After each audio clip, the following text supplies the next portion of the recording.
We believe it means more when something's made by hand here at Cracker Barrel, and we hope you think so too. So stop on by. You're always welcome.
You went, you served, and forged the relationships that only being baptized in the fire of combat can develop. At FallInVeteran.com, we understand the unique bond that veterans share. That's why we've created a platform where you can connect, share experiences, and build lifelong friendships with fellow veterans.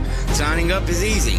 Simply visit www.fall-in-veteran.com and create your profile. Customize it to reflect your military service interests and hobbies.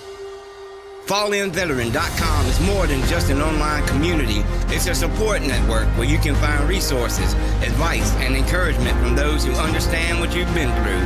Whether you're looking for camaraderie, mentorship, or simply a place to share your stories, FallInVeteran.com has it all. Join thousands of veterans who have already found their tribe and start connecting today. FallInVeteran.com. Come join us and experience the power of community. Sign up now at www.fall-in-veteran.com.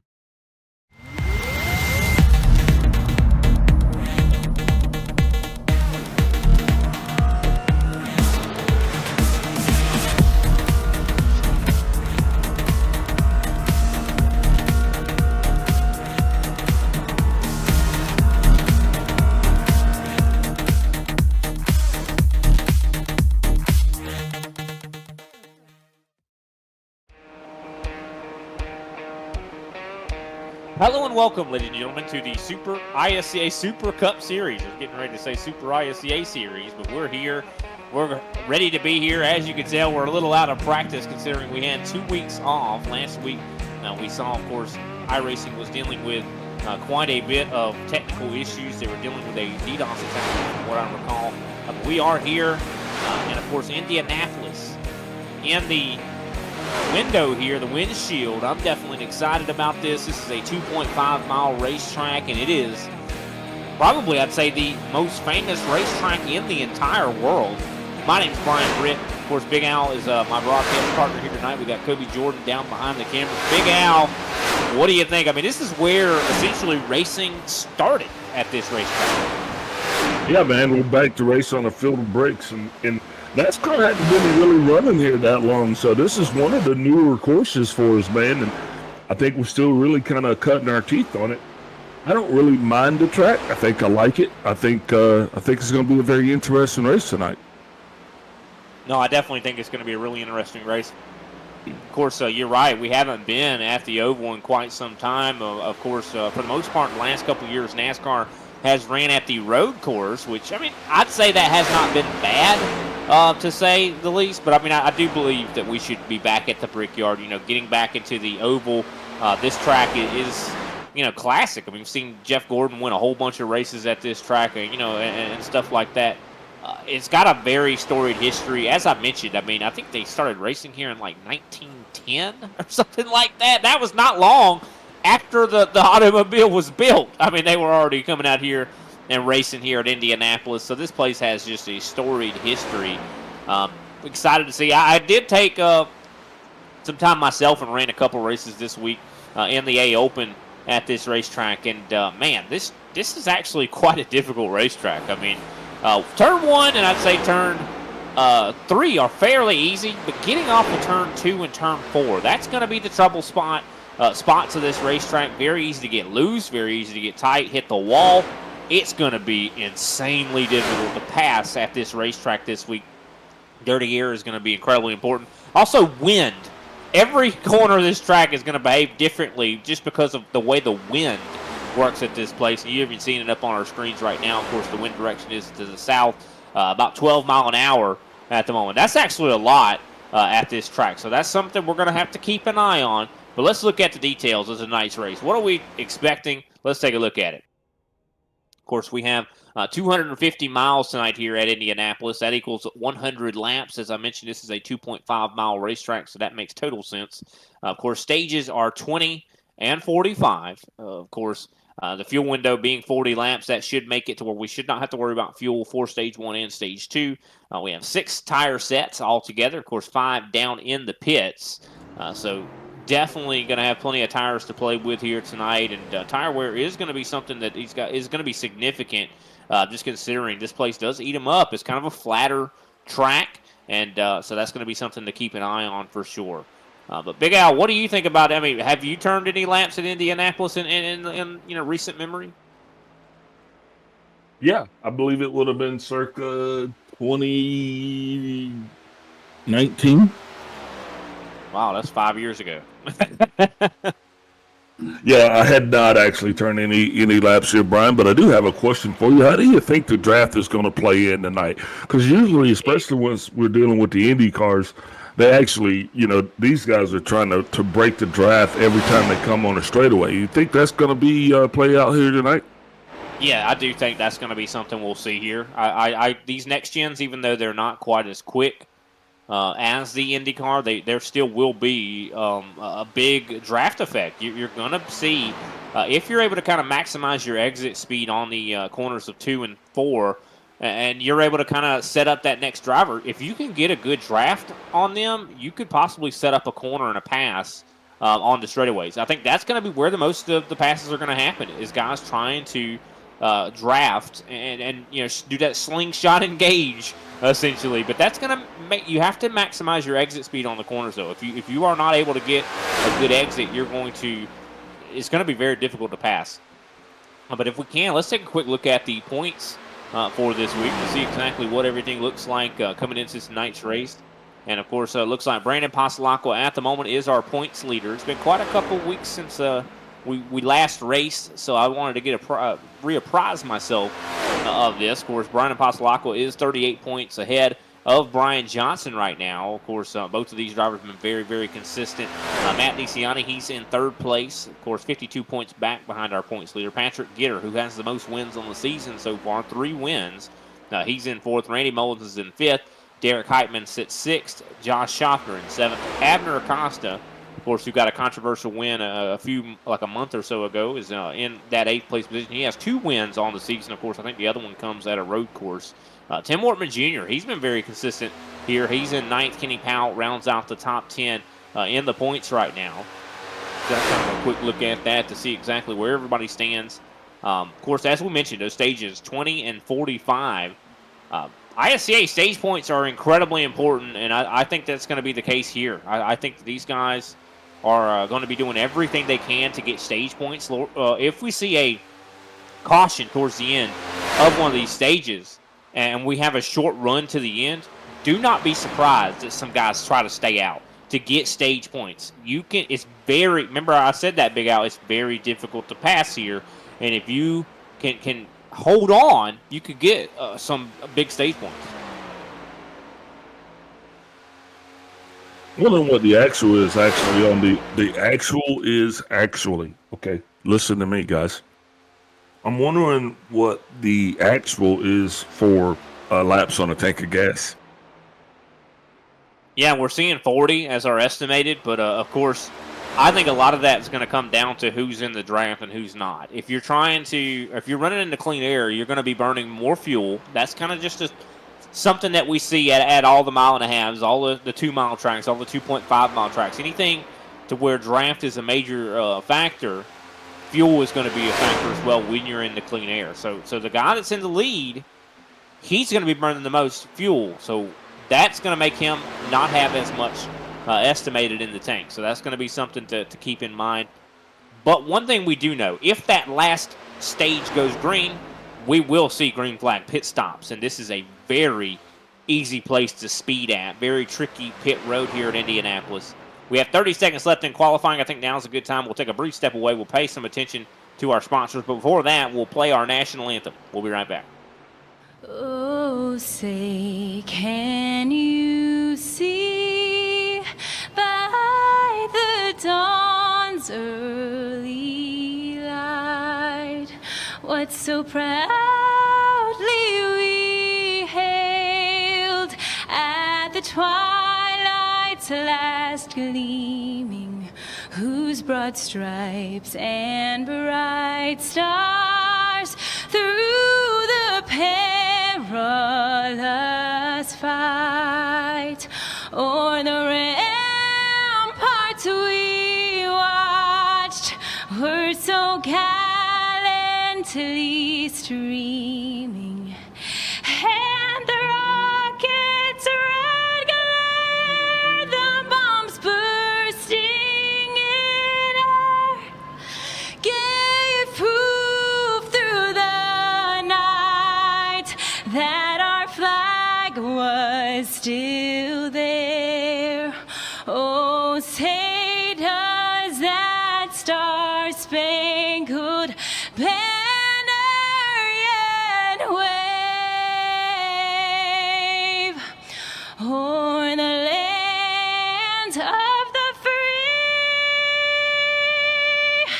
and the home of the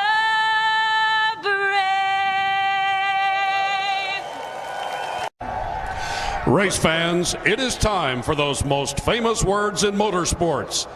Drivers, start your engines!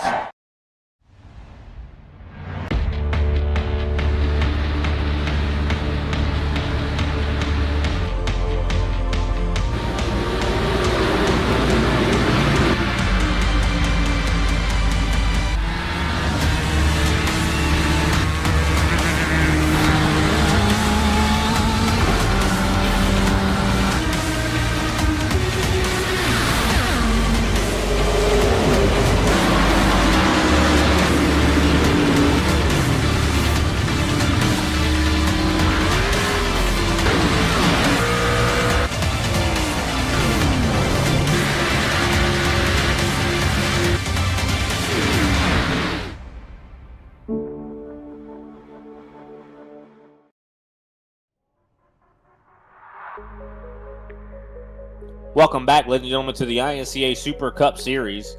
Of course, we have, I do believe, the grid set here for this evening's action. We're going to go ahead and go through that starting grid to see exactly where everyone's going to be starting. Of Of course, Patrick Gitter going to be up on the pole, hit a 52.815. Very fast lap time from him. Of course, Clayton Hoffman going to be starting in second place with a, I do believe, 52.8 as well. Just a little bit slower there. Brandon Pasolaco, of course, qualified in third. Very good place to start here at Indianapolis. Tim Wortman Jr. is going to be qualified in fourth. Matt DeCiani in fifth. Mark Sanchez going to be starting in sixth. Derek Heitman in seventh place. Jeffrey Souza, glad to see him back in action here. Haven't seen him in quite some time. He starts in eighth. Abner Acosta, he's going to be starting in ninth. Jay Hone in 10th. Thomas O'Hara, I do believe I haven't seen him in quite a while in this series. He starts in 11th. Nick King in 12th. Greg Carr in 13th. And Randy Mullins rounds out 14th. That's going to put Alexander Carr in 15th with Jose Acosta. Welcome back, Jose. In 16th, Jerry Walters starts in 17th. Greg Wachinski's going to be in 18th. 19th place shows Randy Drumhiller. On his outside will be Jason Maines. Welcome to the league, Jason. Randy Belks in 21st. Kenny Powell, 22nd. 23rd place shows Brian Johnson. 24th, Josh Schaffner. 25th, Darren Mullers. 26th, Derek Jacobs. Paul Olsen at 27th, and John Bender rounds out this 28-car field. That's a look at the 28 cars that are showing up for the competition here tonight. That's a good number for Indianapolis. I do believe we'll probably see it get spread out after a while. Tire wear has been very significant at this place. From what I've seen in the A Opens, it's definitely, you do not want to abuse them.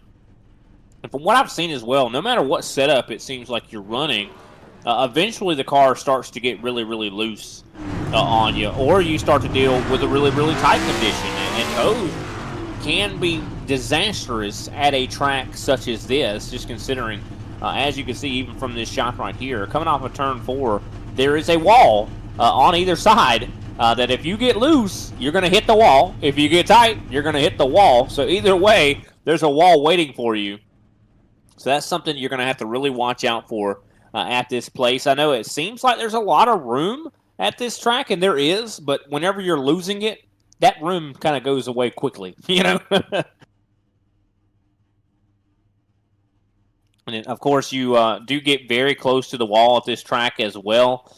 You're going to be wanting to maximize your I'd say the arcing, the way you arc the corners. You want to straighten up the corners as best you can, and that requires you to get as close to the wall as you possibly can on the exit of these corners. And if you are dealing with a tight condition, that wall will meet you, and you won't move that wall, but that wall will move you.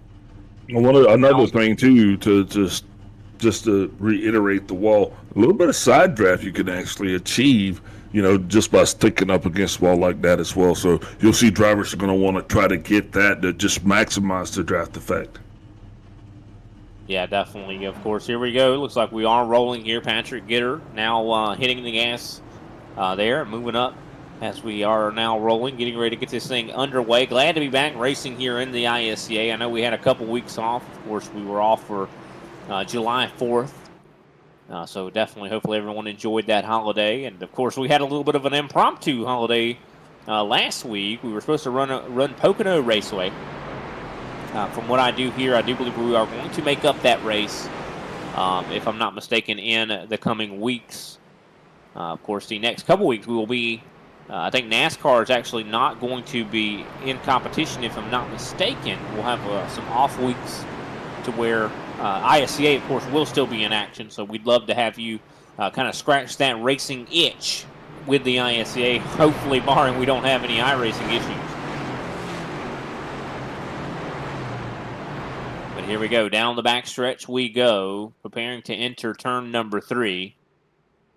And, of course, a lot of, I'd say, anticipation in all of these drivers' minds. A lot of drivers wondering what their cars are going to do. Very hot racetrack at the moment, 120-something degrees.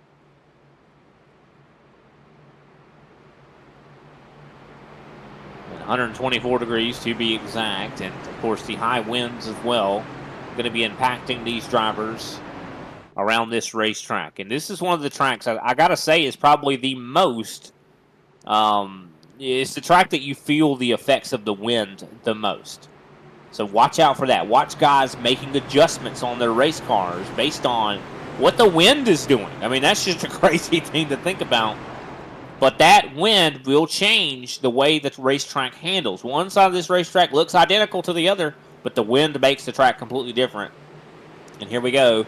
Pace car has dipped down pit road. Here we go. Let's see exactly what everybody's got as the green flag is going to fly for the first time here at Indianapolis Motor Speedway.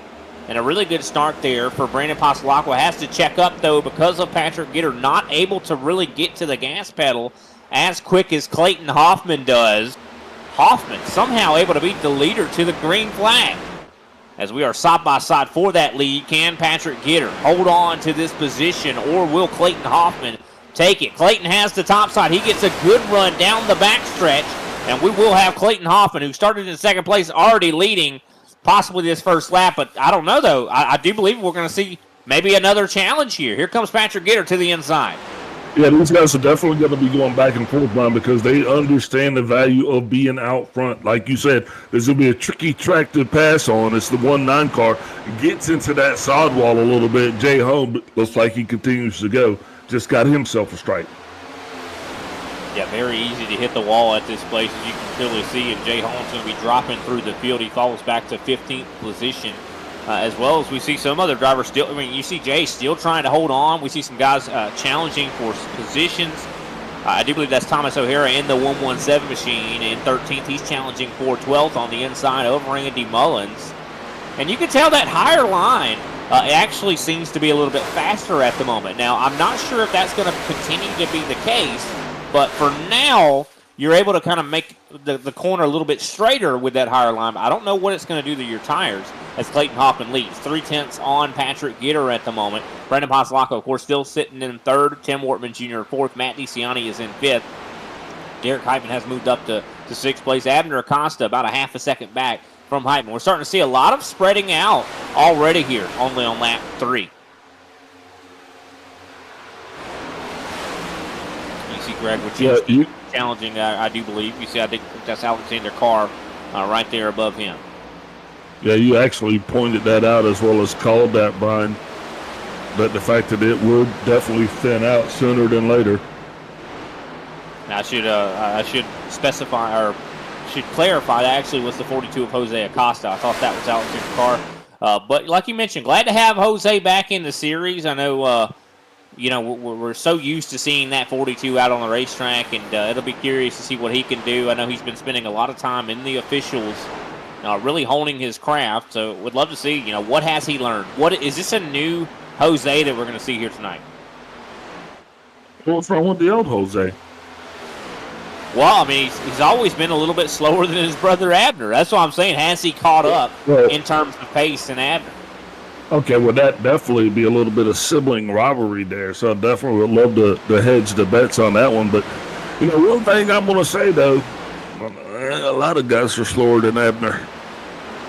That's a good point. As we see a pass, I saw Jerry Walters back in the series. I mean, Walters took a long hiatus, has just made that pass on Jose, moves up to 17th position. Randy Belk as well making the pass, so a lot of movement here back in the pack. Clayton is gone right now, guys. He's got a second lead on Patrick Gitter right now. He came to play here tonight. 52.831 last time by from Clayton. That was his fastest lap of the race so far, as he is just driving away right now. And there he is, follows it up once again with another fast lap. Love these camera angles here from Kobe Jordan. Thank you to him for bringing all the awesome camera angles here tonight at Indianapolis. As you can just see, look at how massive that gap is right there, Big Al.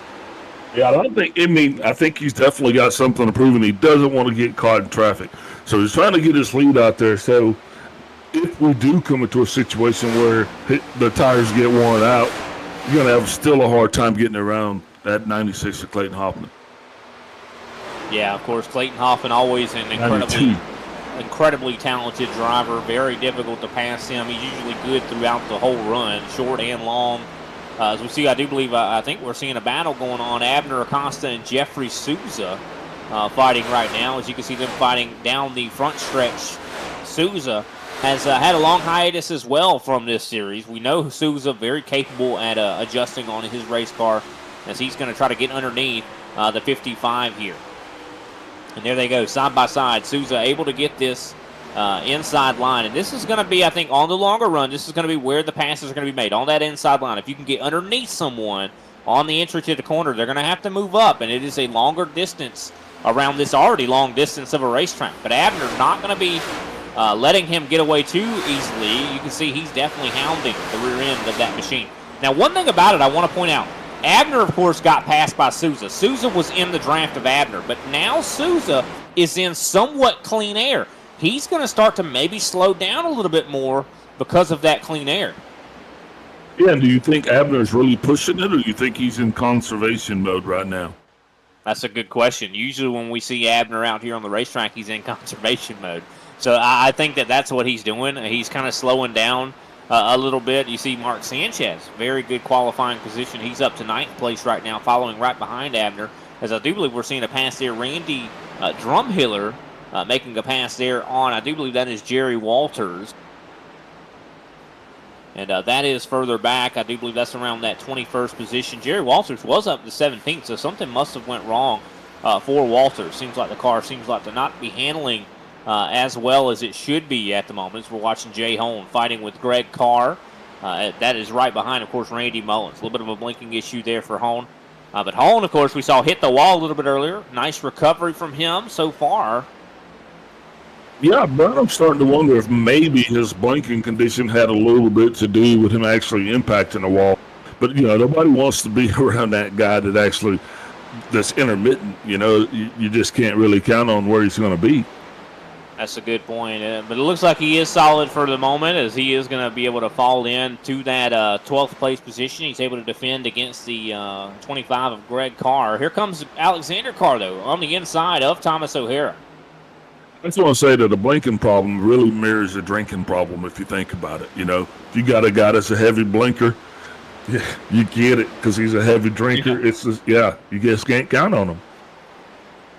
And there goes Greg Wychinski. I'll tell you what, since the drop of the green flag, Greg Wychinski has been a man on a mission here, looking like he's probably most competitive I've seen him in quite some time. He moves up to now 15th. Looking at his lap times, he is one of the fastest cars on the track at the moment, and it's showing. He seems like he just knows what he's doing around this place as he catches up to the back end of Thomas O'Hara.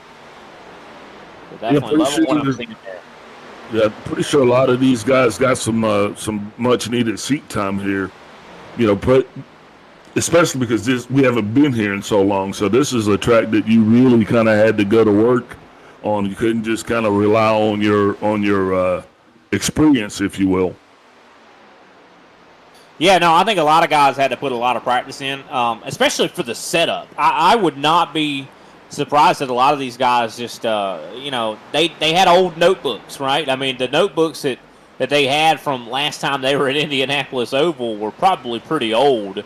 So I would not be surprised that they had to update some of them notebooks and work on it a little bit to try to figure out exactly what they can do to get this car ready and to be as competitive as possible. And it seems like Clayton Hoffman definitely has brought a very fast race car. He's got about a 1.8 second lead right now. I think we're seeing a little bit of a battle there. Greg Wychinski attacking Greg Carr. You see as well Randy Belk has entered the fray, so a lot of fighting still to be had. I think there's going to be battling all over this racetrack for this entire race, even though this is a 2.5-mile racetrack. I think we're going to see some cars fighting all over it. Yeah, plenty of real estate to do just that, and we are completely spread out. Really can't tell you because the track's so new to us, we don't even have a track map of this place, but we'll figure it out. Yeah, at the moment, I do believe the gap between first and last is about 30 seconds. So, eventually, and I do believe we'll see that snake eat its tail. Yeah, Greg Wychinski got into a little bit of a whoop there. Actually had to battle back. Kind of got into it with Greg Carr just a little bit, and that resulted in him kind of having to dive down to keep him hitting the wall. And it looks like we have a replay dialed up here to see exactly what happened here with Wychinski. And big whoop right there. You can see how he gets really loose on the exit of turn number 4. He was able to kind of keep it straight, but you can just see how much momentum he lost on the exit, and that allowed him, or allowed the guys ahead of him to kind of pull away a little bit on him. But he has recovered. He is in that draft, and he is going to go right back to the attack, as you can see. They're getting back to work, if you will. Yeah, he's definitely getting right back to work. I love what I'm seeing from Wachinski. Let's take a look on board with Wachinski. Let's watch through his cockpit. I think this would be a good time to kind of take us around this racetrack and see what it looks like from the windshield of Greg Wachinski as he lines up a pass on the 25 to the inside. And I want to look at this. You can see just how flat this track is. There's barely any banking at this place. Usually when you're looking in the cockpit at a different track, such as a Daytona, Talladega, mile and a half, you can see the banking is just so apparent. At this track, not so much. It's almost flat. Yeah, but I remember it is kind of a fun track to drive. Oh, it is, very much. It's a lot like, I'd say, a road course. You have to, the way you attack these corners is really interesting. You brake for, of course, 1 and 2, or should I say 1 and 3, and then you kind of let out the gas in the short shoot sections, and then you try to get back as quick as you can. It's really almost like you're at a road course where you have to line up 2 corners and figure out the best way through both of those corners. There's compromise in both corners, you know what I mean, to figure out exactly how do I get the best exit on the straightaway. It's a lot like a road course with how you would attack that. You know what I just realized, Brian? What's that? It's going to become increasingly different to score stage points in the ISCA, because if you look at the top 10, it reads like a who's who of who. None of these guys are all champions. It's pretty impressive. Yeah, a lot of these guys are champions. I mean, you see Clayton Hoffman and Patrick Gitter, very much championship level contenders. Matt DeCiani. Yeah, I mean, he is a previous champion as well, if I recall. He makes setups. He builds setups. Yeah, a lot of these guys definitely know their way around setups. I do want to mention we did just see a pass. Matt DeCiani has moved his way. Speaking of him, has moved his way up to third. So that is Team Conti in second and third position. Brandon Pasalaco was the one that was passed. He's now moved back to that fourth place position. And looking at lap times, it does look like a lot of drivers are falling off. More, I'd say, than I would have suspected here 14 laps in. One of the faster drivers, I got to say, which is impressive, the fastest car on the track right now is Mark Sanchez. Seems like he brought a long run setup at the moment. Of course, he's in that 9th place position. He is the only driver to be hitting a 53.6 at the moment. You want to give kudos to Sanchez, because I know he's been putting the laps in this weekend. It is definitely showing. Yeah, it definitely seems like it is showing at the moment. And the long run is going to be very important later in this race. And, I know that Sanchez is aching to get some good finishes. Of course, I think at the top of the season we saw him able to get a win at Daytona. He really wants to get back to victory lane, I got to think. Yeah, the first stage is almost going to be in the books. Believe we got 5 to go, Brian. And exactly what happened, these guys came out here, they ran it hard. You got to get that data in, and be able to go back and make the adjustments at the end of at the beginning of stage 2. What I think is just insane is look at Clayton Hoffman. I mean, the guy's out to 3 seconds of a lead over a 15-lap run. You would think he would have already started falling off, but he's still clicking off. Fast lap after fast lap. Oh. He's very, very consistent. A little problem there in the back. That little checkup there in the rear. These guys are battling right now. You could tell that second, third, and fourth are fighting right now. This is where all the excitement is on the racetrack. And guess who's catching up to these guys? Tim Wortman Jr. And, of course, as well as Derek Heitman. So we're going to see a battle for the second, third, fourth, and fifth position here momentarily. As, of course, Patrick Gitter tries to hold on. Yeah, I think there's no doubt to what Clayton Hoffman's strategy is going to be. He's just going to get out front and run like heck.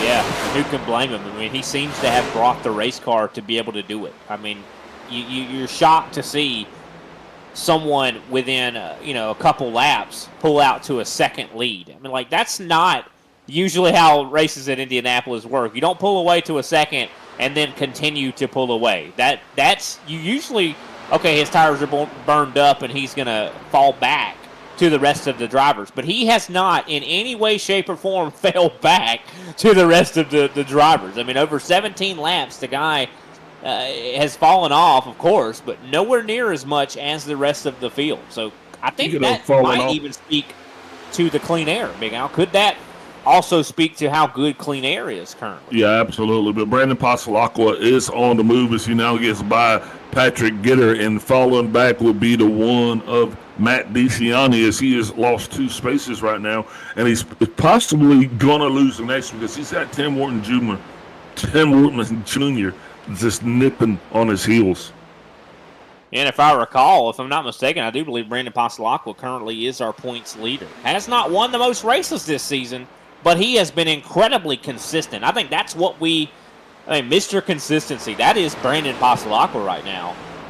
And this is showing, with these stage points, if he wraps this up. I mean, this is why he's the points leader. But yeah, Tim Wortman Jr., he's a driver that has been really coming into his own, and clearly he's got him a fast race car here tonight in that 83. Yeah, and with 2 laps to go, it is definitely time to put your foot down, Brian, because I don't think that 10th place is going to transfer. Well, at the moment, Randy Mullins is in the 10th place position. He's not under too much pressure right now, so I think he's happy to be exactly where he's at. He's going to probably try to hold on to that position. Not going to have too many issues doing that. As, of course, I do believe we're now 2 laps to go in stage number 1. And so far, been a very clean race. Usually in races like this, you probably see a little bit more crashes and things like that at Indianapolis. But these guys have really done a fantastic job holding it together. You would think after having 2 weeks off, these guys would be a little bit maybe rusty. But no, it seems like these guys have been holding the skills. Trust me, they definitely have been keeping their pedal to the metal, if you will. But definitely Clayton Hoffman putting on the clinic here in stage 1, getting it done. Brandon Pasalacqua maybe waited a little bit too late to start his charge, but I think he's probably going to work on that. But to the rest of the field, you guys are going to have to get busy if you want those stage points. They're going to be hard to come by tonight. Yeah, for sure. And speaking of Pasalacqua, last time by, he actually cut in quite a bit to Clayton Hoffman's lead. Last time by, he was about a tenth, I should say, faster than Hoffman. Now, later in this run, or later in this, I should say, we got some guys maybe doing some short pit strategies there. Somebody just popped down pit road. I'm not sure who exactly that was. I think that was the 64 of Darren Mullins. Interesting strategy. It could work. What do you got to lose? I mean, we definitely thought we were going to see that, and you talked about it before the race. This is 4-track position. He has nothing else to lose. So as long as he can get in and off clean without a penalty and stay on the lead lap, which I think he did stay on the lap, right? No, he did not. He actually did go a lap down, so he will get the lucky dog. So at least he'll have that. But no, this is not going to play out well for him. He'll get back on the lead lap, but he won't have track position. That's going to be the sad thing about it. Now, if he had managed to stay on the lead lap, that could have been an awesome play. Green flag has come back in. Yellow flag is out. Clayton Hoffman wins stage 1 with a 3-second lead over Brandon Pasalacqua, who finishes in 2nd place. Matt DeCiani comes home in 3rd. Patrick Gitter in 4th. Tim Wortman Jr. 5th. Derek Heitman in 6th. Abner Acosta 7th. Jeffrey Souza 8th. Mark Sanchez 9th. Randy Mullins rounds out the top 10. That is the stage points delivered out to those top 10. And we'll go ahead and take a step away. We'll come back and we'll talk to our stage 1 winner, Clayton Hoffman.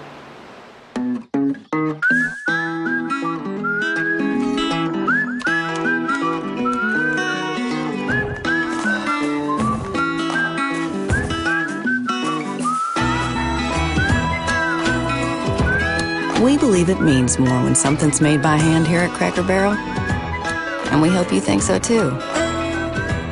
So stop on by. You're always welcome.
Welcome back, ladies and gentlemen, to the ISCA Super Cup Series at Indianapolis Motor Speedway. Of course, we have our Stage 1 winner going to be joining us up in the booth. Clayton Hoffman, do you read me?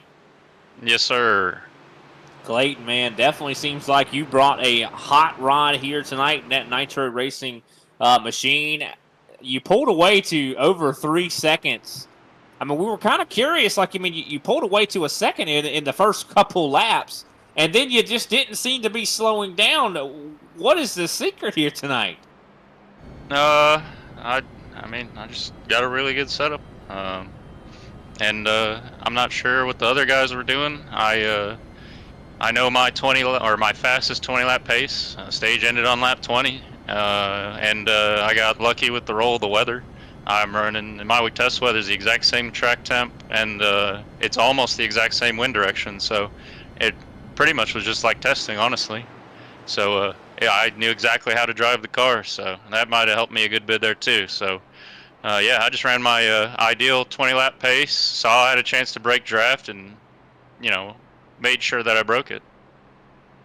Well, you did exactly that. Fantastic performance there, for sure. So 20 laps, it seems to be your ideal zone. Do you think you're going to have troubles after 20 laps? Not 100% sure, because I've just been a little too tight all week, and I may have made it a little bit too loose. It just really depends on when I back down the pace, how loose I get, if I get any looser. If my handling doesn't go away too much to where I don't overuse the right rear, saving the right front, I should be fine, which is what I'm hoping will happen, but we'll have to see. But either way, I mean, I think I would have been pretty good to lap 30 still, so I'm not super worried about it. All right, Clayton. Well, definitely thanks for your time. Who can we give a shout out before we let you go? Yeah, just shout out to good old buddy Greg Wachinski, Hell Diver Bro. He wanted me to make sure he got a special shout out for the race tonight. Shout out to Nitro Racing. Yeah, looking forward to the rest of the race. Hopefully, I can also race in that NIS tomorrow night, make top split. All right, we'll let you get back to it. Thank you all.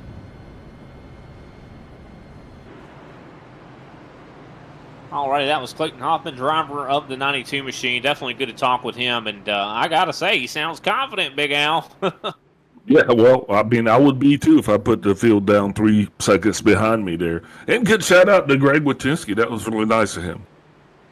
Yeah, 100%. Looks like I think we're going to have a pretty much 21 lap race to the end of stage number 2. Of course, that one will conclude, I do believe, on lap 45 going to 46.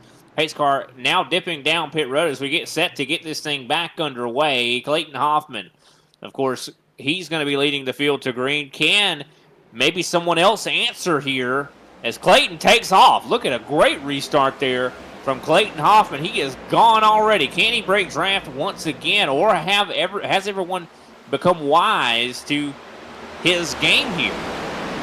Yeah, solid launch there. Really was. Brandon Pasalacqua, though, very good start as well. He's able to kind of keep that draft with Clayton Hoffman. Everybody, for the most part, has single filed out. So it looks like everybody pretty much kind of happy with where they're at. They're going to be content to run for a little while, but I do believe we're going to see some guys that are going to start to make some moves forward. Did we see anyone make adjustments on their race cars? I think that's going to be something that we're probably going to see as well, to try to keep up with the conditions of this racetrack as the rubber gets laid down, as well as the heat, or maybe it cools down. We'll have to wait and see how it all plays out, but I think a lot of these guys have made adjustments. Especially, I look at drivers like the 96 of Jeffrey Sousa. I would not be shocked if he made an adjustment. It looks like Darren Mullins coming to pit road. Yeah, it might be serving a penalty. Brian might have been a little bit too fast on or off pit road. But I'm just watching this thing play out because, like you said, the drivers are starting to spread out now. But that track temp right now is still a blistering 124 degrees, but it's 80 degrees in the seats. And we still got the wind at 15 miles an hour, so that's still a factor as well. So, but the one thing, that's like good racing weather right there, but the track is a lot hotter than that. yeah, 124 on the street, 80 degrees in the seat. But another thing that we're seeing here, Brian, is the top 10 really hasn't changed. No, yeah, you're definitely right. We have not seen a whole lot of changes in the top 10. I do want to remind all of our viewers, if you're tuning in here in the ISCA, make sure you give us a like on Facebook or definitely like us and subscribe on YouTube. One thing about it, I do believe our producer mentioned during the break that 40% of the people that watch us on YouTube are not subscribed. So definitely would love to see you subscribe to us, give us some support, and definitely, as well, comment and tell us who you want to win this race. Who are you cheering on in the ISCA? There's a lot of heavy hitters in this series, and we know that they love to see your support. Yeah, amen to that, man. There are some seriously heavy hitters in this league. Abner Acosta, Abner not wasting any time, man. He just got by Jeffrey Souza, so he's going to go ahead and move up early here to try to make it official. Mark Sanchez, like you said, he has moved himself up into the top 10 as well. He's going to be trying to get himself a line and share those stage points, man. And I'm telling you, it's just looking like they're becoming harder and harder to get. Yeah, they definitely are. I mean, the guys that are up in the top 10, they're not going to give up positions willingly, and they're fast enough to hold on to them as well. I mean, of course, we see, I just saw Greg Wachinski. He's been attacking. Of course, I do believe Nick King, not quite able to get past him, though. We see John Bender as well. He's worked his way up into 17th position. I do believe John Bender actually started this race in last, so has moved his way up to 17th. Yeah, that's good news for those guys, man. Any positive movements are going to be great. Just everybody's wishing they could get a little bit more before, that stage ends, man. But this is the time to go. As we're seeing the 4-car, Brian Johnson looks like he is actually making a move on Thomas O'Hara. O'Hara's been having a little bit of a handling issue. I've been watching him now. Brian comes up. These two races side by side. It's going to get a little tight.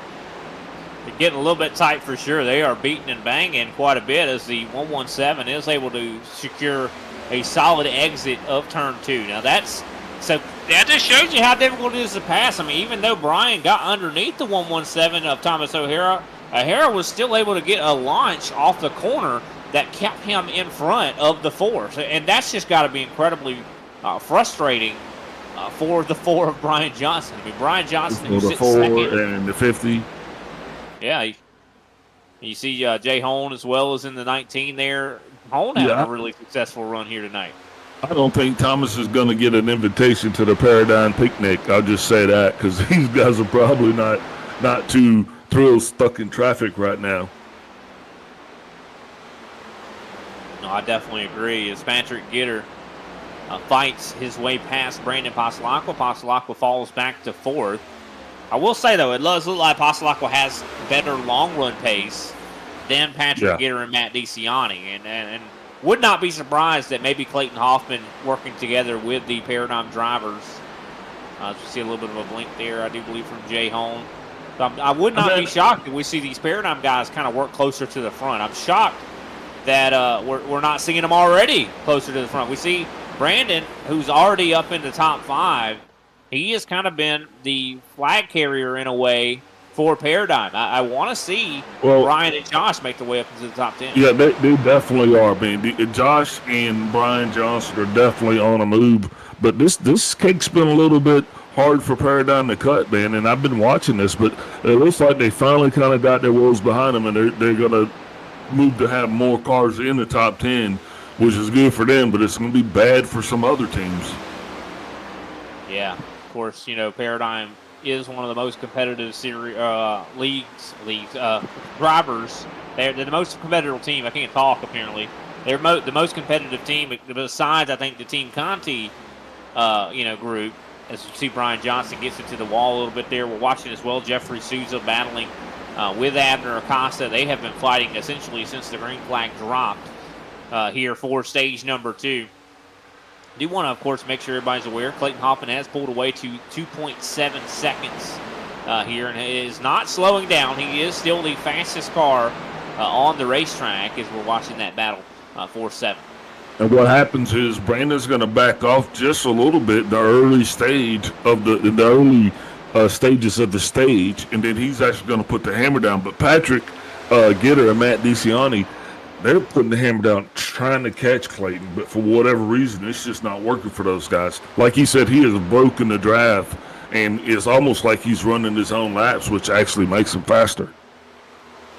That's just what's crazy about it. I mean, usually at a track like this, it is so you're dependent on the draft quite a bit, and to be able to see someone just be able to break the draft on guys that are as talented as Patrick Gitter and Matt DeCiani and Brandon Pasalaga. I mean, these guys are not slouches. They are the cream of the crop in the ISCA, and to see Clayton just almost, it seemed effortlessly, he just pulled away. He just drove away. He's like, see you later. I'll send you a postcard. Yeah, he didn't waste any time he got an excellent launch there on that last restart. He didn't waste any time. I mean, that's his strategy. I think we've already figured it out. It's going to be interesting to see once we go through those green flag pit stops. And the way this race is shaping, we are going to have green flag pit stops. It's going to see what happens to Clayton once he actually gets back in the pack. That's a good point. I mean, we haven't really seen him in the draft or in that dirty air. And a lot of these guys, the second on back, they've been kind of fighting quite a bit for positions, trying to work it out amongst themselves, and that helps Clayton as well. But, if he has to make a green flag stop, it is going to put him in somewhat of a vulnerable position. But I still feel like Clayton, he's been in vulnerable positions before, and he's always been able to seem to navigate those. I mean, this guy, we got to mention, is a previous series champion. I mean, he's got almost, I think, a 7,000 I rating. I mean, the guy just drips talent. I mean, I remember when Clayton first was in, when we used to watch Clayton back in the day, he had nowhere near a high I rating, but he still had that talent factor. But I think he's gotten even better. I think this driver, the 92, is in his prime at the moment. Big battle going on right now. And that battle is going to be for the 9th spot. That's Mark Sanchez and Randy Mullins are duking it out right here. And what is happening, since these two have been actually going side by side, Brian, it's allowed Brian Johnson and Josh Schaffner to slowly creep up on these guys. So things are going to get sporty back here for sure. Yeah, no, I definitely think you're right. I think we're going to see kind of a little bit of a cluster of racing here. We could possibly see some dangerous scenarios. As you see Thomas O'Hara, of course, still fighting with Brian Johnson. That's for the 11th place position. Can Johnson get this pass completed? And I think he possibly has. Yeah, he does. You see Schaffner trying to work his way by as well. Thomas is really fast in those turns, or he had been. Looks like now he's kind of losing the edge. Well, that changes everything in the top 10 here shortly, because now these guys are going to be totally knocking on Sanchez's door. And I think Sanchez feeling this. He's got to go as well. Yeah, Sanchez is looking incredibly competitive. I mean, he I think, like I said before, he looks really fast here at Indianapolis. It seems like they have brought a very fast race car in the G&G camp. So definitely loving what I'm seeing there from that 29. He seems like he is the carrying the flag for the G&G team for sure, as he moves up and is able to secure that pass on Randy Mullins. Moves back into that 9th place position. Going to be some solid stage points for him if he's able to continue this run.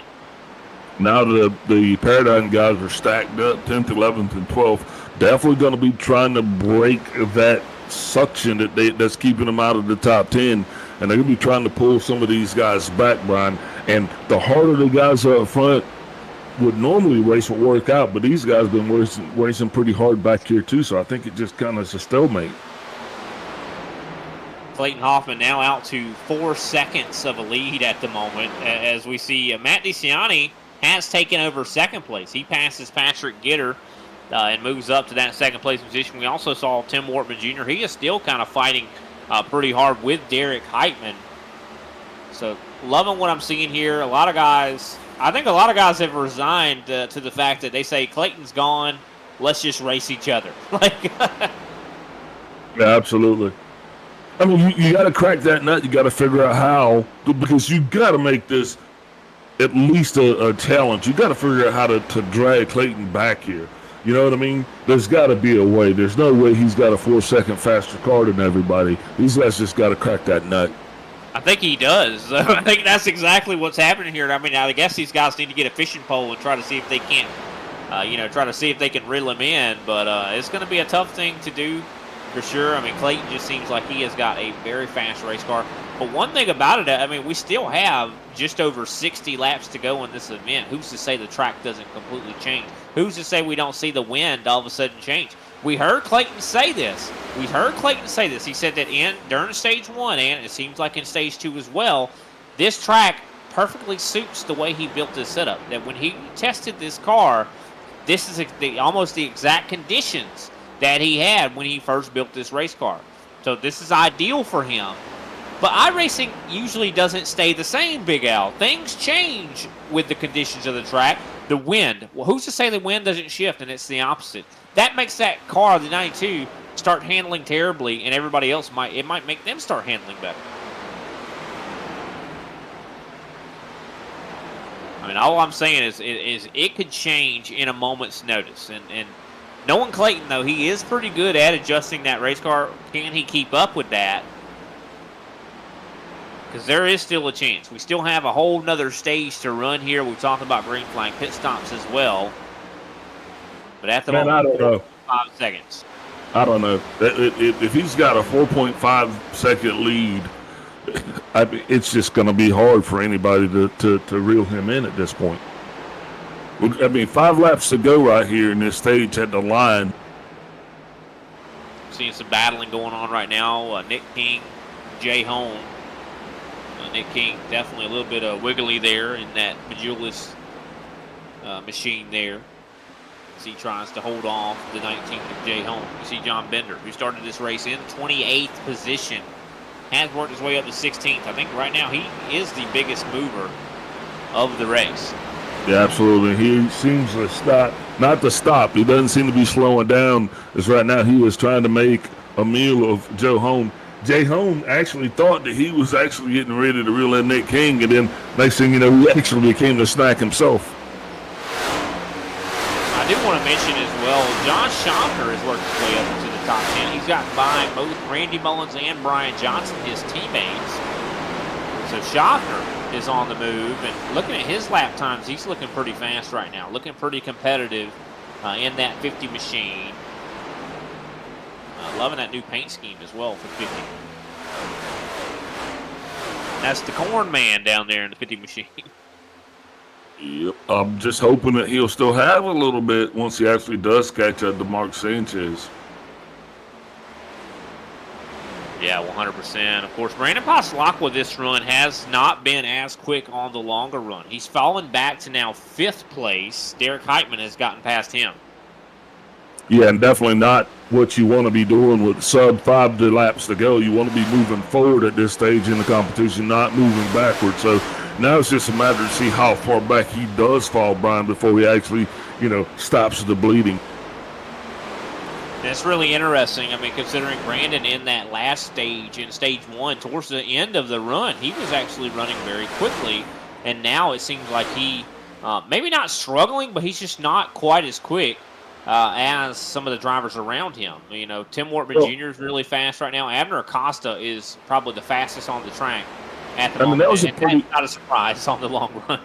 That was pretty good gauge, though, because these two guys are about at the same position they were right now at the last stage. So that if you're looking for kind of a gauge to see about how fast Brandon is, I think he's about where he was at on that last run. Well, I know he finished 2nd in stage 1, so that's what makes me think, like, towards the end of that stage, he started heating up, and it seems like that's not the case. Maybe it's very easy to kind of slide the tires at this place and overheat them, and that could be what's going on here as he hounds Derek Heitman. Heitman, of course, trying to hold on to 4th place. And so here goes the 6 back to the inside. Oh, a little bit of a block. Some blocking going down the back stretch. A little bit of a block? That's a big block. That was a big block. That's a small block, then there's a big block. That there boy got a big block. Derek just chasing the 6 all the way down the track, not allowing the 6 to get underneath him. But I don't think he's going to have a choice. You can see Brandon Pasalacqua. Here he goes, sitting inside. I don't think he's taking no for an answer. As you can see Tim Wortman Jr. helping the 6 to get by. And wow, I'm seeing a little bit of aggression from the 6. I don't think Brandon appreciates the, Heitman there. Tim Wortman Jr. just got himself a little bit of a tag onto the wall. That was actually Heitman that hit the wall. Oh, sorry. I don't think Pasalacqua liked Heitman blocking him, and I think he showed his displeasure a little bit there. He ran, Heitman up the wall, not up into the wall, but kind of ran him a little high right there. Now battle goes on for 5th. Now Wortman and Heitman have kind of been racing each other all race long, as I do believe we're coming up now to the white flag for stage number 2. Clayton Hoffman, 5-second lead right now. I will mention Abner Acosta quickly catching Derek and Tim here. So Abner definitely in the fray. He is starting to really make a name for himself here today on the long run. I think he's got the long run speed. I mean, looking at lap times, Abner is the fastest car on the track. Yeah, and that's exactly where he wants to be about, at this stage, on about this lap. 1 lap to go before stage 2 is in the books. But what do you think now? Do you make any adjustments, or do you think everybody's kind of adjusted out and just kind of got to hold on because everything's going to change here for this 3rd and final stage? No, I definitely think guys are making adjustments. I think they're taking all the data and trying to make adjustments on these race cars to figure out exactly how can they improve the race car. And they're probably looking as well at the data of the track changes. Has there been any, changes? And looking at the temperature of the racetrack, it has stayed 123 degrees. Yeah, nothing really changed so far, but I think as the sun continues to set, Brian, because we're looking at almost 3:30 in sim. Yeah, no, that's about the warmest time of the day, so I think it's going to stay the same. And there's the yellow. That, of course, signals the end of stage number 2. Clayton Hoffman, once again, he's going to go back-to-back for stage wins. He wins stage number 2. Matt DeCiani finishes in 2nd place.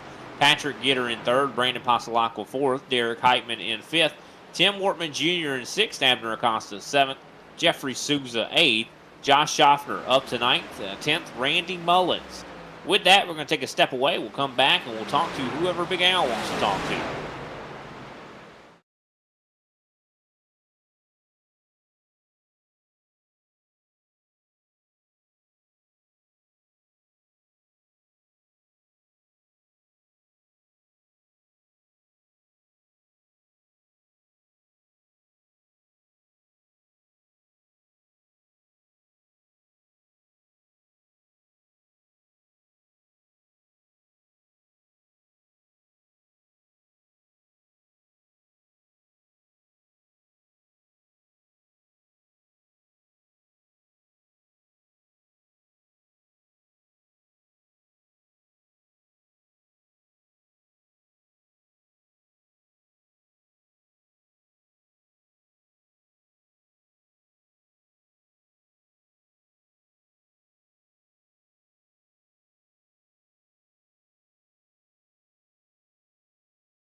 We believe it means more when something's made by hand here at Cracker Barrel, and we hope you think so too. So stop on by. You're always welcome.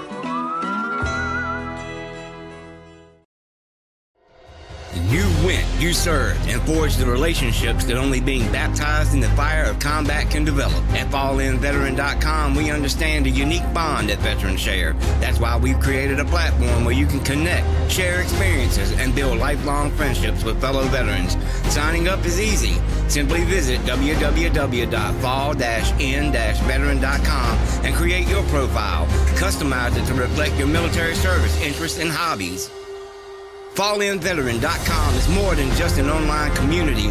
It's a support network where you can find resources, advice, and encouragement from those who understand what you've been through.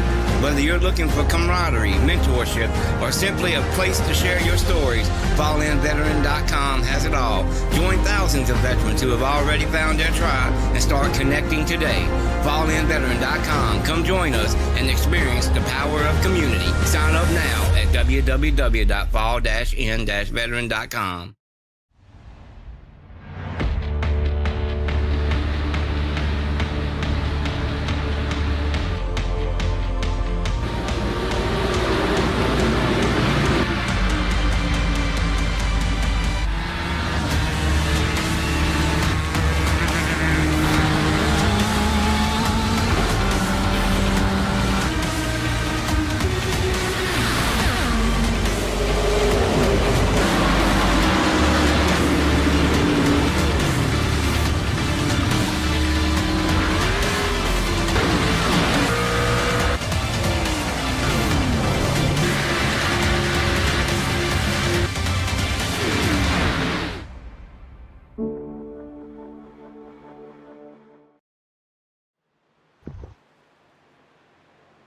Welcome back, ladies and gentlemen, to the ISCA Super Cup Series. As of course, we're in the middle of Indianapolis Motor Speedway. We just completed stage number 2. We have Patrick Gitter joining us up in the booth. Big Al is standing by. Hey, Patrick Gitter, Big Al up in the booth. You got me? Yeah, I got you. What's it going to take, boss? What's it going to take us to reel in this fast man up front? Man, I'm throwing the dang kitchen sink at this thing, trying to catch up with Clayton. Track temp is a good bit different than what we were expecting. Definitely a good bit off from the A Opens we've run this week. So we saw that coming in. We were tinkering around with adjustments and warm up. Didn't quite have it beginning of the race, obvious, because Clayton was burning up the track. So we've taken some swings at it under these pit stops, and hopefully we're another step closer this last round of stops. Well, do you think it's going to get any cooler out there before you have to make the decision of a green flag pit stop? I don't think so. It's I mean, from what I can see, track temp's only down a couple degrees or so since we started. So I think what the drivers are feeling here is probably what we're going to have. It might loosen up a little bit, but for the most part, I think we're going to have a hot track here for the rest of the way out. Yeah, that's just unfortunate, especially if you got everything set up for cooler conditions, but it's still a little doozy out there. It was about 23 when we started. It's still at 122 degrees. So what are you guys strategizing as far as the green flag pit stops? You want to share that, or you want to keep that close hand? I think it's just going to depend on who you've got around you, how the car's feeling. I mean, if we get out here and the car's off, we might be coming early to take a swing at it, see if we can make up some time. So we'll just have to see how it plays out here. All right, boss, I'm going to let you go before I do. Who you shouting out here? Yeah, man, you guys in the booth, Team Conti Sim Performance, Martin PC, Seminario Designs, and Kenny for putting on the league. All right, boss, I appreciate you, and good luck to you. Hopefully we'll talk to you at the end of this thing. All righty, that was Patrick Gitter, driver of the 21 machine. Of course, definitely sounds like he said, they're throwing everything but the kitchen sink at these race cars to figure out exactly what they can do to keep up with the 92. It just sounds like the conditions have really just thrown a wrench in the plans of the Team Conti drivers here tonight. Yeah. And definitely interesting to see that. I wonder how many other teams are experiencing a similar fate, Brian, because like you said, if you're running the A Opens all week and even the NIS, it's a totally different temperature, right? Yeah, and that makes a big difference, I think, at a track like this, especially with how the wind and the temperature all play together. As the green flag is out as we start stage number 3. This is going to be about, I do believe, a 51-lap run to the end. Of course, fuel is about 40 laps, as we said. That will mean we cannot make it to the end, and you can see a lot of excitement there for that top 5 positions as we are side by side for second place. Matt DeCiani, Team Conti teammates battling for position. Abner Acosta now moving his way up into the top 5, fighting with Derek Heitman at the moment. Abner, 55, showing up here late. That's normal for the 55 to show up late and be in contention. I think you got to get up there right now. I don't think you have the luxury of laying back. Not in this stage. If you want to be in it, you got to be up front. That's going to be the difference right here. So we're going to be watching to see. I don't think you're going to. I think guys are actually going to be driving the tires off the car, literally. Yeah, I think they're going to definitely be a little bit more intense here. They just know that, the end of the race is not that far away. I mean, we still have half to go, of course, but still, blinking, you'll miss it, I think. And a lot of these drivers noted if they don't make these passes now, they're going to maybe be relegated to where they're at. You don't want to get held up at all at this racetrack. And I think we've seen that. Battling at all holds you up. And I think a lot of these guys are like, we need to pounce while we can. And you can see Brandon Basalako doing exactly that now on the inside of Derek Heitman. Also, Josh Schaffner relinquishes a position to Jeffrey Souza. So at this time in the race, in my opinion, if you got it, you've already had 2 swipes at it as far as making adjustments. If you hadn't really got it dialed in yet, I mean, what are you doing, Brian, halfway into this thing? Well, I think a lot of these guys, that showed up with a certain setup didn't have a whole lot of time to merely make adjustments. I mean, of course, we did have a little bit of a technical issue with the session. These guys were only, I do believe, allowed 30 minutes to make adjustments to their race cars. And that's not a whole lot of time to play with to adjust your car to a certain track temperature. I mean, they only had that limited amount of time. And that's what we heard Patrick and Matt, or the Team Conti guy, I should say, because we didn't talk to Matt, but I think Matt would have said the same exact thing, that they tried to throw whatever they could at it, but they didn't have a whole lot of time to play with. And I think that's exactly what has led to this race being the way it is. Clayton already had a setup that was exactly what he needed for this situation. The Team Conti guys did not. They were not prepared, and who could be? Yeah, with that track temperature being nice and warm like that's really going to help the tires. Yeah, I mean, it's just a really tough situation to find yourself in when you're limited on the amount of time you can adjust on the car. And also, I want to speak of as well on how much you're limited in this race as well. Whenever you're adjusting in practice before the race, you have full freedom to adjust on whatever you want, right?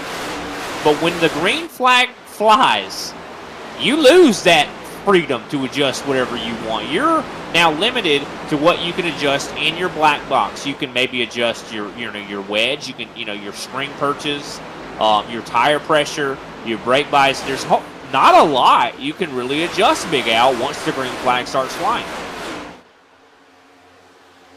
Interesting to note. Yeah, I mean, and so in a way, you had that 30 minutes to make those adjustments. Well, now they're kind of having to do what they can. They're tied. Their hands are tied behind their backs a little bit, but they're still trying to throw, like you said, the kitchen sink at it. And it seems like Patrick has successfully gotten the car a little bit faster. For sure, they all have. Better job. They're doing a better job keeping up with Clayton now. I'm going to tell you, prior to this, I mean, Clayton was the only one that had a sub 53 second lap. Now the top 4 have all dipped into the 52s. That's a really good point. So they definitely have found some speed there somewhere. No, they definitely have. And is it going to be enough? I think it's going to be the key. But one thing I think that you're seeing Patrick and Matt do, the Team Conti guys, the 21 and the 1, they're staying in line and they're working together. I think that is an excellent idea that, down these straightaways, what I would do if I was in these guys' shoes is if I was in the 1's shoes, I would be pushing the 21, trying to push him to go faster down these straightaways, because that's one thing that Clayton does not have. He does not have a teammate to work with. Patrick and Matt do. They can work together.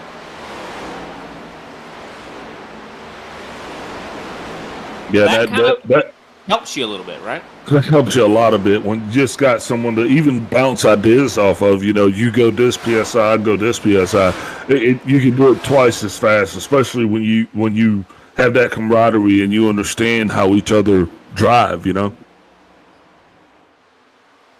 We do want to mention as well. We do want to thank the guys that are and gals that are in the comment section. We have saw that we do have some people that are kind of shouting out some of their drivers. I do believe Quasi Esports saying, watching from Australia. Of course, we know that is Steve Hoppett. Sorry, Jeff. Sorry. Josh Softon actually got in to Jeffrey Souza right there in the attempt to make a pass. Sent Souza into the wall. Sorry about cutting you off there. That's all right. It seems like we're having a little bit of some action on the racetrack, as I think we're having a replay dialed up to see exactly what happened. As you can see, a pass kind of happening here. I think that's the 50 of John Schaffner underneath Jeffrey Souza.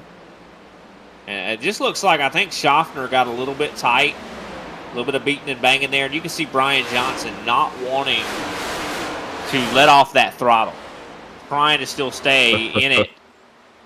And but yeah, definitely want to shout out the guys that are watching, or guys and gals that are watching from all over the world. We even have people watching from Australia. We have as well some people that are shouting out who they want to win. I know John Bender was one that someone was rooting for, as well as I do believe Gitter, Patrick Gitter, someone was rooting for him.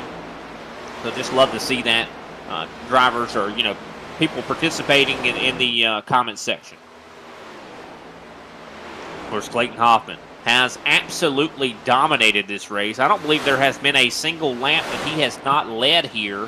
And guess what, ladies and gentlemen? He did not qualify on the pole. He started on the outside pole, took the lead on the first lap. That's right. Patrick Gitter was your pole sitter. That's right. And see how I rhymed that? It didn't matter.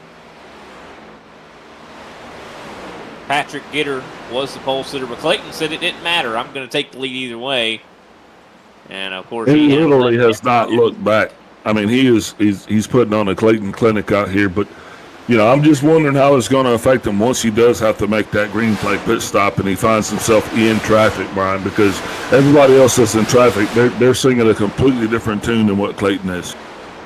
Well, and there's also just even other variables that could happen as well. I mean, things that could happen if Clayton pops down pit road.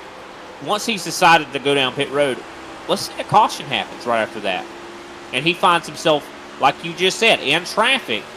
We know how hard it is to pass. His car is fast. We know that. Clearly, he's got the fastest car here. But how fast will that car be when he's having to try to pass people left and right? Could that give someone that's up front a buffer enough to hold him off to be able to win the race? I mean, there are still things that could happen that could go against Clayton Hoffman. And there's not anywhere that anybody's going to be told to yield to him. So, once Sir Clayton comes back, he's going to have to just drive through like everybody else. And the big deal, the thing is I mean, the first, this race has essentially been a perfect storm for Clayton. It's been perfect for him. Everything has worked out for him. It seems like this race was made specifically for him here today. But who's to say that doesn't change? I mean, I really think that there could be some sort of, curveball that comes out of left field and maybe changes Clayton's fortunes, or it doesn't. If Clayton wins this race here tonight, this will be the most dominant win I think we've probably seen in ISCA history. I don't know. Beginners had a couple, three-peats from, hat tricks. And from flag to flag where he's actually won a race. Yeah, but to see someone pull away like this, I mean, to see, especially Indianapolis. I mean, this is a draft track. You usually don't see guys pull away at the drop of the green flag like that. But, Clayton's managed to do exactly that. I mean, he's been consistently the fastest car on the track. Last time by, he was 0.2 faster than Patrick Gitter. And those guys are drafting. And he's faster than them. As we're looking on, I do believe the roof of Jeffrey Souza, who is pushing Josh Schaffner. And, of course, these two just had a little bit of a run-in just a moment ago, but they're still working together. Yeah, Jeffrey Souza's definitely been right there battling. I mean, these guys are literally, this is the line right here. These are the top 10 drivers of the night. And they've literally been doing battle, so it's been a long night for a lot of people. And there they go, back to battling once again. Souza's always been a fast guy. I would not be surprised that Souza has been really laying in some adjustments. He's been a guy that is really good at adjusting on race cars. I know he was a member of a championship team in the ISCA as well. I do believe, I can't remember, Mark Padgett, I do believe is his name, if you recall Big Al. Mark Padgett was a champion in the ISCA, and his setups were from none other than that Souza, Jeffrey Souza. I mean, what was it, the Triad team, remember? Roger that. Man, this is getting really... The short bus, Souza the short bus. Yeah, Jeffrey Souza. This is getting really sporty up here, though, buddy. Oh, it definitely is. These guys are starting to race. You see, of course, Mark Sanchez right behind. There's a train of race cars all right here ready to and itching to take positions as Jeffrey Souza trying to hold off Brian Johnson, Thomas O'Hara. Sanchez totally shoved Souza through the intersection there. That was pretty awesome.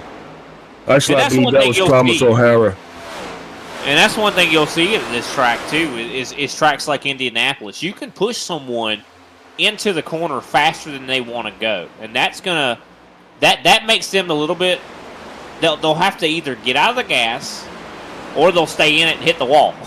So it's kind of a you've got two choices, and that's one thing. If you're faster than somebody and you're on the rear end on the straightaway, push them into the corner, make them uncomfortable. You know, that's one thing you can do at a track like this, make someone uncomfortable. And if you make them uncomfortable, they might make the wrong decision, and you've got the pass completed. As here comes Mark Sanchez on the inside, trying to get there at least on Brian Johnson, not quite able to get there. 38 laps to go, be 37 at the line, which means we are definitely inside our fuel window. So decision time. But everybody's got to come down at some point.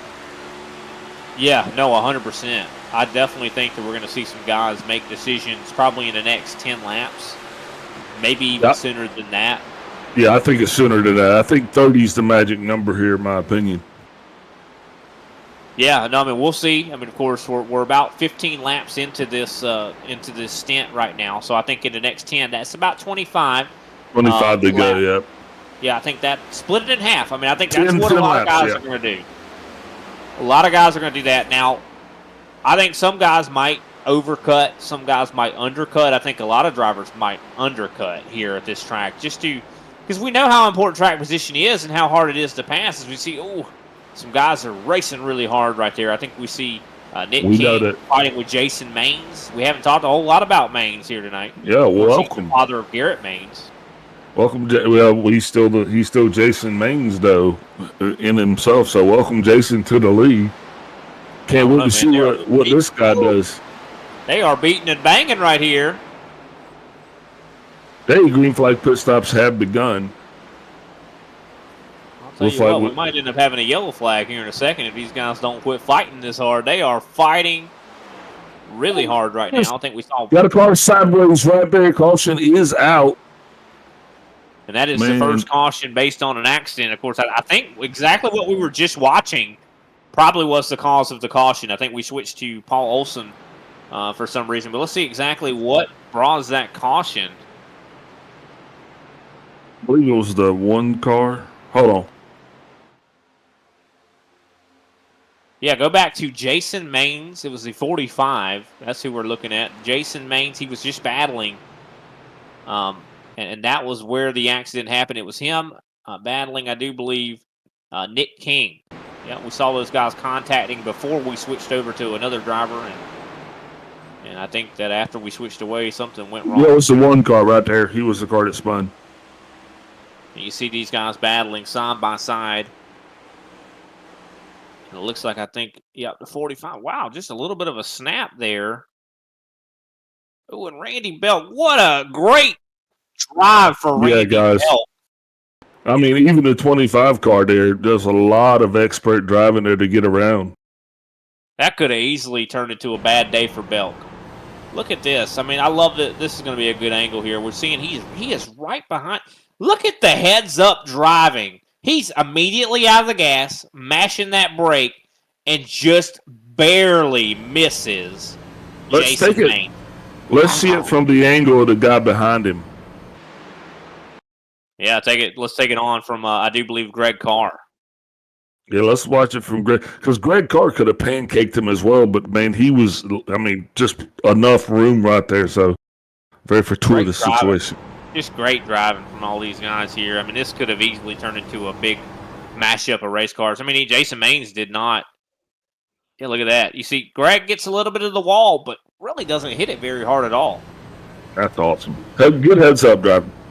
Yeah, great driving from these guys. That could have easily turned into a bad deal, but now this has changed things quite a bit, though. I gotta mention, especially for Clayton. Everyone can make it on fuel. So everyone can make it on fuel here. Everybody's coming to pit road. Pit road very busy. Every single driver essentially coming to pit road to get some fuel and some tires. And I think we're going to probably see a run to the end. These guys can make it. Every single person should be able to make it on fuel here. As we see a two-tire call from Tim Wortman Jr. What an interesting decision from Wortman. He moves up to first with a two-tire call. Track position. But I don't know how smart that two-tire call was, but we're definitely going to see. Yeah, what an interesting decision from the 83 of Tim Wortman Jr. I love it. I just love the boldness, the courage that took to do that. But, here's a question that I would have, though. Is starting beside Clayton going to be that much of a difference? Starting behind him? I mean, Giddy's been out there all day, and he hadn't had any luck. So good luck to you, Mr. Wortman. No, I mean, I like that. These guys, you got to think Big Al are like realizing like, what can we do? There is nothing we can really do to beat this guy. He seems like he's just insanely fast. Still going to be a drag race. We got to try something. And I think Wortman at least is willing to try something, to get some track position. I mean, of course I'm not arguing with you. I think he could fall flat on his face here. Yeah, I'm not arguing with you. I'm just saying. I still like the boldness. I don't like the call. I think you need 4 tires in the long run. It's going to be a drag race, and no one has beaten Clayton Hoffman in a drag race so far tonight. I mean, he's bested the field by 4 seconds. I don't know if that's the horse that we need to enter into this race to try to take Clayton out. No, I'm there with you. I mean, I think I understand you. On paper, it definitely doesn't make a whole lot of sense what the 83 just did. Because I mean, especially if we go long run, if we do 33 laps, which I think that's what we're scheduled to do right now, 33 laps or 32. Yeah, it'll be like 30, 31, 30. That's the longest run we've had. That is the longest run we've had all night long. And for you to take 2 tires and you're up having to do that, I don't think it's going to work out for Tim. But now if we see a caution, if something changes, let's say we do a 10-lap run, right? We do a 10-lap run. Everybody comes down pit road. Man, you're able to hold on to hypotheticals. I know, but I'm just saying. I mean, that's what we're here to analyze. I'm just saying it's still a bad call. Yeah, I'm just saying. I like the boldness. All I'm saying is I like the boldness. I like that he is willing to try something. Right. I mean, I think that's what we got to do. He gets the call of the race. How about that? If he wins, the call of the race. Okay, there you go. Mark Sanchez got a little bit further to the back of the field. Not sure what's going on with that. Yeah, that's definitely curious for sure. Jose Acosta's made himself up into the top 20 for the first time tonight. Give a shout out to Jose. Hopefully Jason Maines got, I don't even think he had major damage. I think a set of tires and he's going to be good to go. Yeah, I don't think he got any damage out of that. I think everybody kind of stayed off of him. He didn't hit the inside wall. But here we go. Getting ready to get this thing back underway. Of course, Tim Wortman Jr.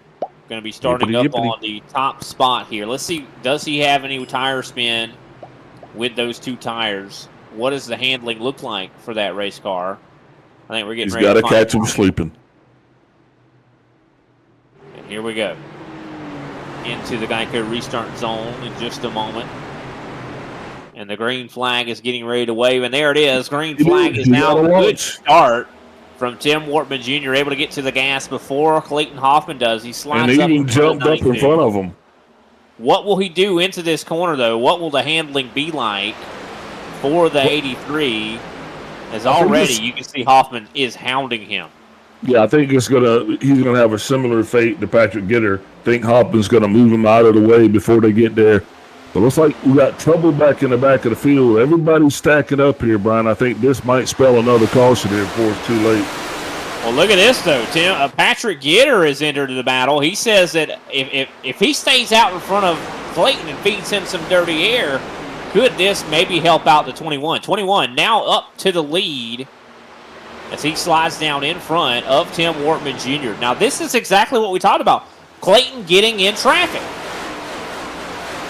And also, Brian, I'm not trying to burst anyone's bubble, but the track temp has already dropped down to the lowest it's been at 116. It's still 80 in the seats, but it's 116 on the street. That is a significant drop. That's almost 10 degrees. Go. I mean, that's a big drop, and that could be why we're seeing a sudden burst of speed from Patrick Gitter. He talked about his car being better in a lower temperature racetrack. Yeah, I think, too, it's just about getting out front and staying there. That's going to be the key as well. But these guys are they got the nails out back here towards the back of the pack. So we got some good racing going on. I mean, congratulations to the fans that tuned in because they're definitely getting their money's worth tonight. Oh, wait, it's free. I agree, though. They are definitely getting a good show. For sure, we're seeing a lot of side-by-side action. I think that's Randy Belk further back battling Mark Sanchez. We see, of course, Jay Holm. We see Jason Maines. I think that's Jason Maines right back into the fight. You love to see that. He has not wasted any time back in the fight. 4 tires, and he's ready to go. Yeah, you love to see that as we're watching. Oh, Randy Belk getting a little bit loose, but he's able to keep it going. This is going to be a scary scenario, possibly 3 wide as Jason Maines pushes Randy Belk down the backstretch as Jay Holm tries to hold on to these positions. Look at how tight these guys are on each other. Yeah, that is tight. I'm just glad that Jay got his blinking problem fixed. I love you, buddy. The 12 steps work. And there goes Jason Maines to the inside of Holm, as well as we see some battling further back. You see John Bender, of course, trying to work his way up. Kenny Powell, he has not had a great night here tonight. As there goes Bender, 3 wide to the inside of Randy Drumhiller and Alexander Carr. What a move! Not only is he down, he has actually secured that position. He's going to get by the 54 at least. What a bold move there for the 23. Woo, boy! He is getting it. John Bender moving through the field, boy. You love to see that. I do want to mention back to the front of the field, Patrick Gitter is still in the lead. He has managed to hold on to it. Clayton Hoffman all over his rear end still. But this is where the battle's at, further back. There's that fight for the lead. We're looking, of course, Kenny Powell working his way, trying to work his way up into the top 15.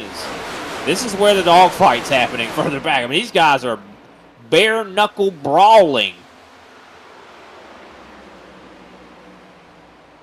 But it looks like they have calmed down a little bit here. It has single filed out. But what a race so far. I mean, this has been just excitement. Big Al, aren't you just so glad we're back at Indianapolis Oval? Yeah, I absolutely am. I mean, the Oval was cool, but not really. You know, this is what we need to do. I didn't really like going backwards. You know what I mean? It just didn't feel right. And here we are. I'm looking at the 9th place position. Brian Johnson, he just got by Thomas O'Hara. We see Abner Acosta fighting with O'Hara. This is a fight for that 9th place, 10th place position. Lots of battling. Jeffrey Souza to the inside of Acosta. Here comes Greg Wachinski as well. We did have a change for the lead. Battle for the lead. Clayton Hoffman. Clayton Hoffman looks like I think he has taken it. He is back to the top spot. Battle is not over yet, though. There they are, trading the lead. Let's go to the front. All right, side by side for the lead. As Clayton Hoffman trying to take this spot from Gitter. Not able to take it, though. As they are bringing Brandon Pasalacqua into the battle. But I think Clayton's got it done. Now a little bit of contact with the wall there from Gitter. That's not good. That is not good for Patrick Gitter. But he is able to recover. But this has brought Pasalacqua into the fray. He looks like he is insanely fast right now. He just ran one of his fastest laps last time by. Watch out for the 6 machine. But now the King has gotten the lead back. Clayton Hoffman. I'm going to start calling him King Clayton. Last time by, though, Matt DeCiani turned his fastest lap of the race, a 52.7. I do believe that is the fastest. Well, no. I spoke too soon. Clayton and Patrick have both turned 52.7s as well, but definitely a very fast lap from DeCiani. And I think this is just starting to suit these drivers a lot more. You can see that Patrick is not having as hard of a time keeping up with Clayton, as well as Brandon. I think these guys are having a little bit of an easier time keeping up with the 92. The 92 was earlier in this race just able to drive away. Just doesn't seem like that's the case now. Yeah, it's a different time in the race. The conditions change so much. My buddy Jose has made it all the way up to 12th place. I'm reading 15th. You mean Abner is in 12th? I'm seeing Jose in 13th. Yeah, I'm sorry, big guy. I'm showing he's in 15th. Behind Greg Wachinski. Greg Wachinski, of course, is now attacking the 13th place position of Nick King. They are fighting side by side for 13th. As there goes Greg to the inside, fighting the 3 machine. Can he get this pass completed? Nick King has been really hard to pass here tonight. As we're now at 24 laps to go. You can see Greg having to line right back in. Oh, a big send from Jose Acosta. Speaking of Jose, whoa, he closed in on the 5 so quickly there. I thought there was going to be a wreck. Well, that's what he's been doing. That's the run he has been using. That's how he's made all of his passes. He just drives it deep into the corner. So just kind of watch him. The last time I saw him do it was when he passed Mark Sanchez. He definitely seems like he's going to really... I think the race car is driving a lot better than it was. I think a lot of this has got to do with the track conditions have improved.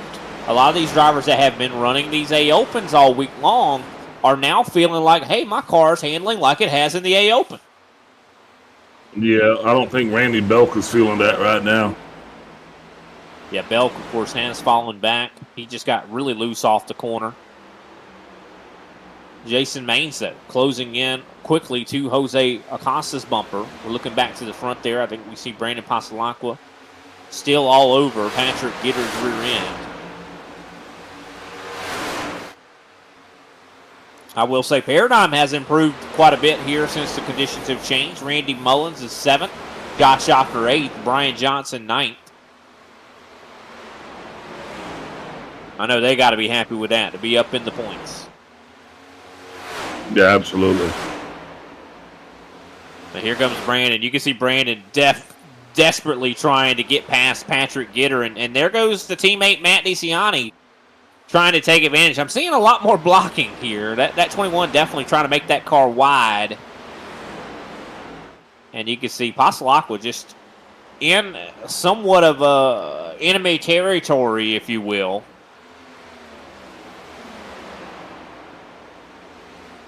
And because of this, Clayton's back to doing Clayton things. He is pulling away.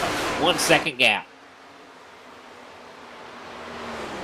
I was really hoping that these guys would be able to keep up with Clayton. Because, I mean, I thought that... But Clayton has been hands down the best race car here tonight. And something has got to be said about that. I mean, just a fantastic showing from the 92 as we come up to 21 laps to go next time by.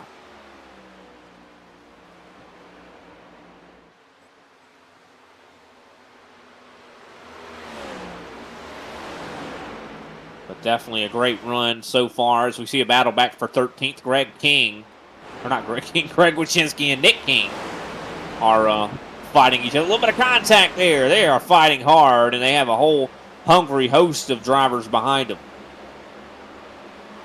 One of those is the 42 of Jose Acosta. And there he goes.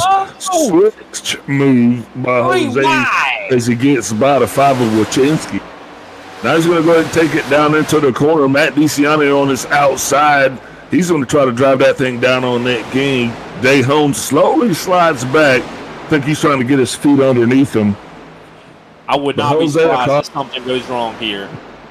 Yeah, but Jose Acosta definitely on the move. As right now he is definitely trying to get by Nick King. And they are beating and banging down the front stretch. As this is just a knockdown, drag-out fight here at Indianapolis Motor Speedway. And Jose Acosta has moved his way up to 13th. So you said something about Jose being in 13th earlier. Well, now, Big Al, he is in 13th. That was foreshadowing. That's right. You were predicting that he was going to be in 13th, and here he is. But here comes. I don't think he's going to stay in 13th, though. Look at Jason Maines. Jason Maines has got a fast race car that I think is hungry to get more position.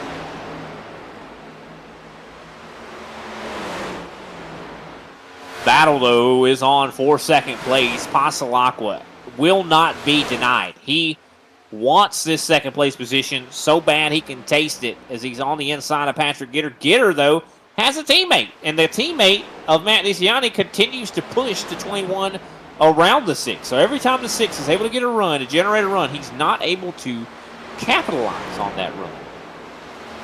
So that's one of the things about having a teammate. It does help. And I got to say, that's got to be incredibly frustrating for Pasalacqua because, I mean, he's looking at these guys, and he wishes he had a teammate to help him. But unfortunately, his teammates are a few positions back behind him. Man, Nick King and Jose Acosta both kind of fighting back there a little bit. As Matt DeCiani and Greg Wachinski are going to find their way around Jose and to go ahead and continue their march towards the front. And this has been an absolute fight further back here. I mean, these guys have not settled down at all. Every time you look back here outside, just on the outside of the top 10, you'll see 3 wide. I mean, right there, look at that. I mean, what was that? Jay Hone, I see Greg Carr, I mean, John Bender. These guys are fighting so hard as they're now side by side, 413th, Jason Maines and Greg Wachinski working his way back closer to 13th. You love to see this. I mean, there's always something to talk about because these guys are always battling. And there goes John Bender. You see him trying to peek out, see if he can possibly get a position here, catch someone sleeping. Oh, a little bit of smoke. Oh, as Mark Sanchez gets loose. Mark Sanchez. Unfortunately, Carr does not seem to be handling like it was earlier in this race. Sanchez was a top 10 runner for a lot of this race, finished in the top 10 both in Stage 1 and in Stage 2, and unfortunately is now outside of the top 15. Yeah, but, you know, he doesn't really need stage points at this junction. He just needs to get a good, solid finish. Yeah, that's for sure. Coming up on 15, right now. Coming up on 15 laps to go. Hayden Hoffman continues to stretch his lead now just under 2.5 seconds over Patrick Gitter. Brandon Pasalacqua is still holding it. He's holding firm in third. He continues to try to pass. Yeah, he continues to try to pass Gitter, but then the DeCiani comes up and kind of halts that progress by pushing the 21. So, and I think, I got to be honest, I almost feel like Patrick Gitter, that wall contact he got a little bit ago, I think that's hurting him. I really do. I think that there's something that car maybe has some damage on it, and unfortunately, it's just hard to pass for Pasalacqua. And you can see Pasalacqua goes all the way down to the white line to try to break the side draft. I think he might have it here. Can he get the pass? And I think he's got it. Pasalacqua up to second place finally. And you can see it right there. Gitter is just not handling as well as he was earlier in this race. And that's going to allow Patrick, or should I say Matt DeCiani, to get up to third. But Brandon Pasalacqua Mr. Consistency himself, now back up into second position. Tim Wortman Jr. has started closing in on Derek Heitman. Those guys have been battling all race long as well. Definitely a lot of changes in this field. Quite a bit of changes.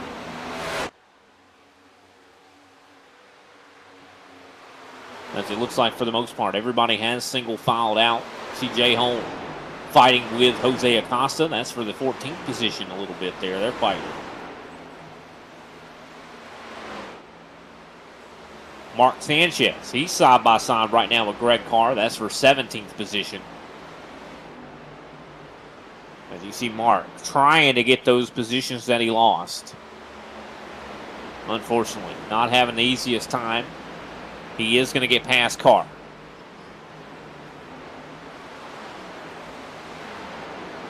On 87, coming to now 88 laps into this event at Indianapolis Motor Speedway. Jay Holm hounding Jose Acosta for 14th.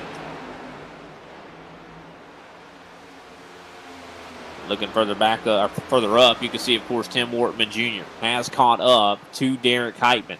Oh, Greg Batista just gets into the back of Jay Holm.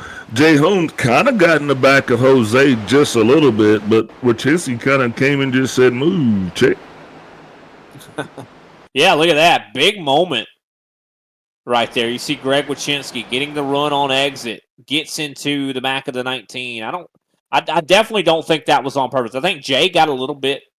I think Jay, if you go back a little bit further, you'll see that Jay kind of got into Jose there, and that's kind of what caused him to check up. Yeah, I think that he was trying to avoid the back bumper of the 42. Right here, you see right there, a little bit of a bump. I see exactly what you're talking about. He has to get out of the throttle. And unfortunately, I don't think Greg knew what was going on. Yeah, look at all that. That helped Mark Sanchez.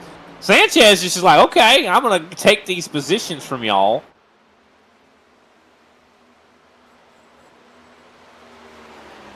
And they are still battling further back. I mean, you see Greg Carr, Nick King, Randy Belk all fighting for these positions further back here.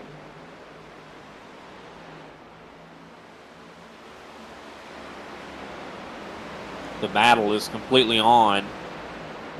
And this is outside of the top 15. I mean, these guys are fighting so hard for every position they can get. And that just shows you just how incredibly competitive the ISCA is.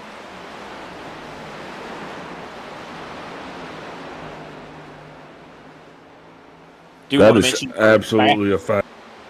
Oh, yeah. One of the fastest cars on the track right now, Josh Schaffner. He is the fastest car on the track right now, catching up to Randy Mullins at the moment, trying to work his way up to 7th. Abner Acosta as well has caught up to Jeffrey Souza. They've been fighting all race long. So we're coming up to 11 laps to go. And what a race for Clayton Hoffman. As you can see that snake kind of happening there, as I think Derek Heitman trying to break the draft from Tim Wortman Jr.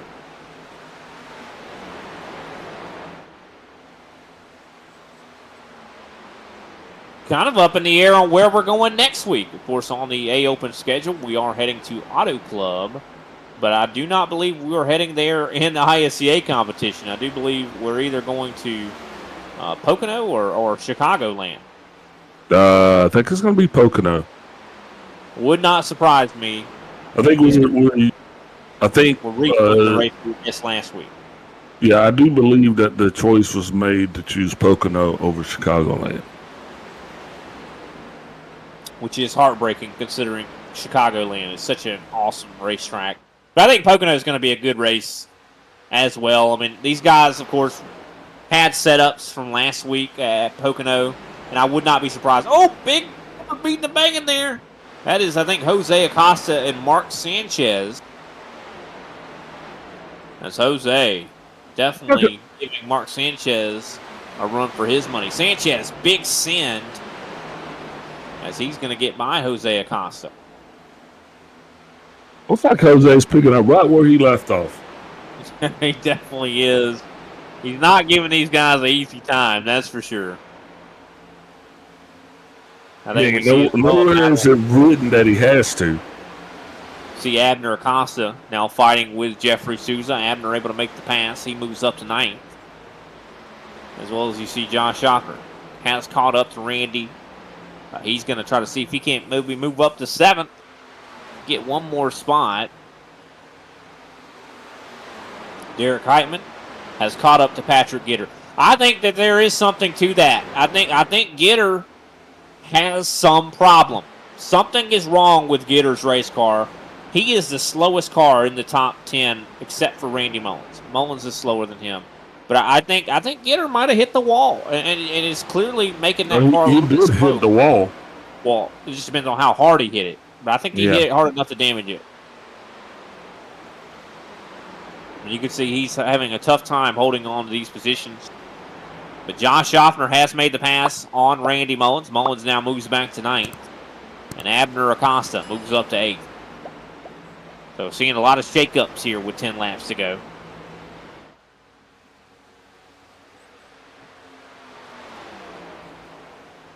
A lot of shakeups here for sure, as Clayton Hoffman, of course, has a 3.7 second lead on Brandon Passalacqua. Passalacqua, 2/10 right now on Matt DeCiani. Derek Heitman, of course, 1.7 seconds back from DeCiani. As we're looking on the rear camera of Heitman, as he looks on at Patrick Gitter. Patrick Gitter, who started on the pole for this race, desperately probably want this race to be over with the damage he's probably got on that right side. He hopes Tim Wortman Jr. doesn't catch him, but Wortman is kind of reeling him in at the moment.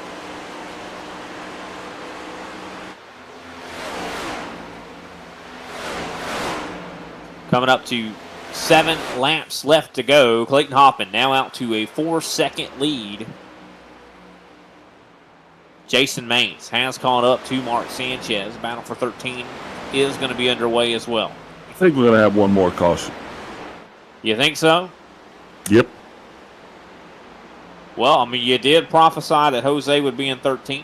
He is not in 13th anymore, but you did think maybe we might have another caution. If we do, that could change absolutely everything as we see O.J. Hone trying to make something happen on Jose. Everywhere if you look at Jose, you're going to see some action. Well, I've got my little block checked to exciting, so I've been on Jose for a while. I see that. So it just switches automatically to Jose. And that's where the excitement is. You see Randy Belt entering the fray as well. This is the battle for around that 15th place position. And all these guys are very similar in their pace. I mean, they're all very close with their speeds.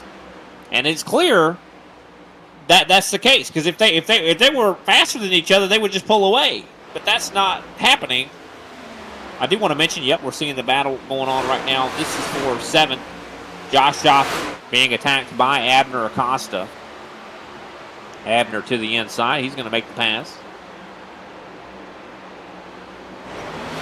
Abner at the moment is the fastest car on the track. Not able to capitalize on that, considering we're coming up to now 5 laps to go. And he's got 9 seconds to get up to Clayton, and I don't think that's happening.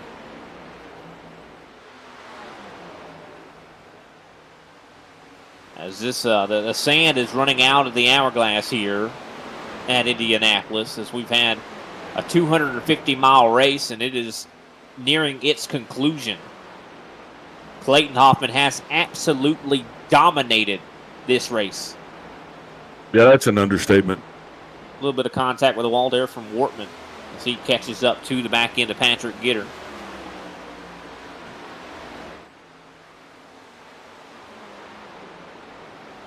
And you can see that Gitter definitely struggling in that race car, trying to hold on to it. Abner Acosta seeing Wortman and Gitter fighting a little bit, licking his lips, salivating, trying to get more positions.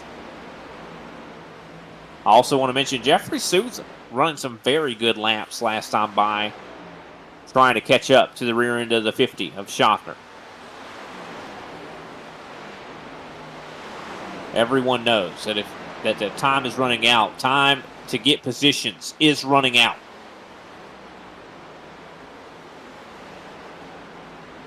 Of course, Clayton Hoffman has enough time, though, that he doesn't need to worry about it. As Randy Belt underneath Jose Acosta moves up into 16th. Coming to 3 laps to go. Yeah, I definitely think Clayton had it figured out. No matter what it was that he had, once they pulled that thing off the trailer, it just stayed out front all day. And there goes Wortman.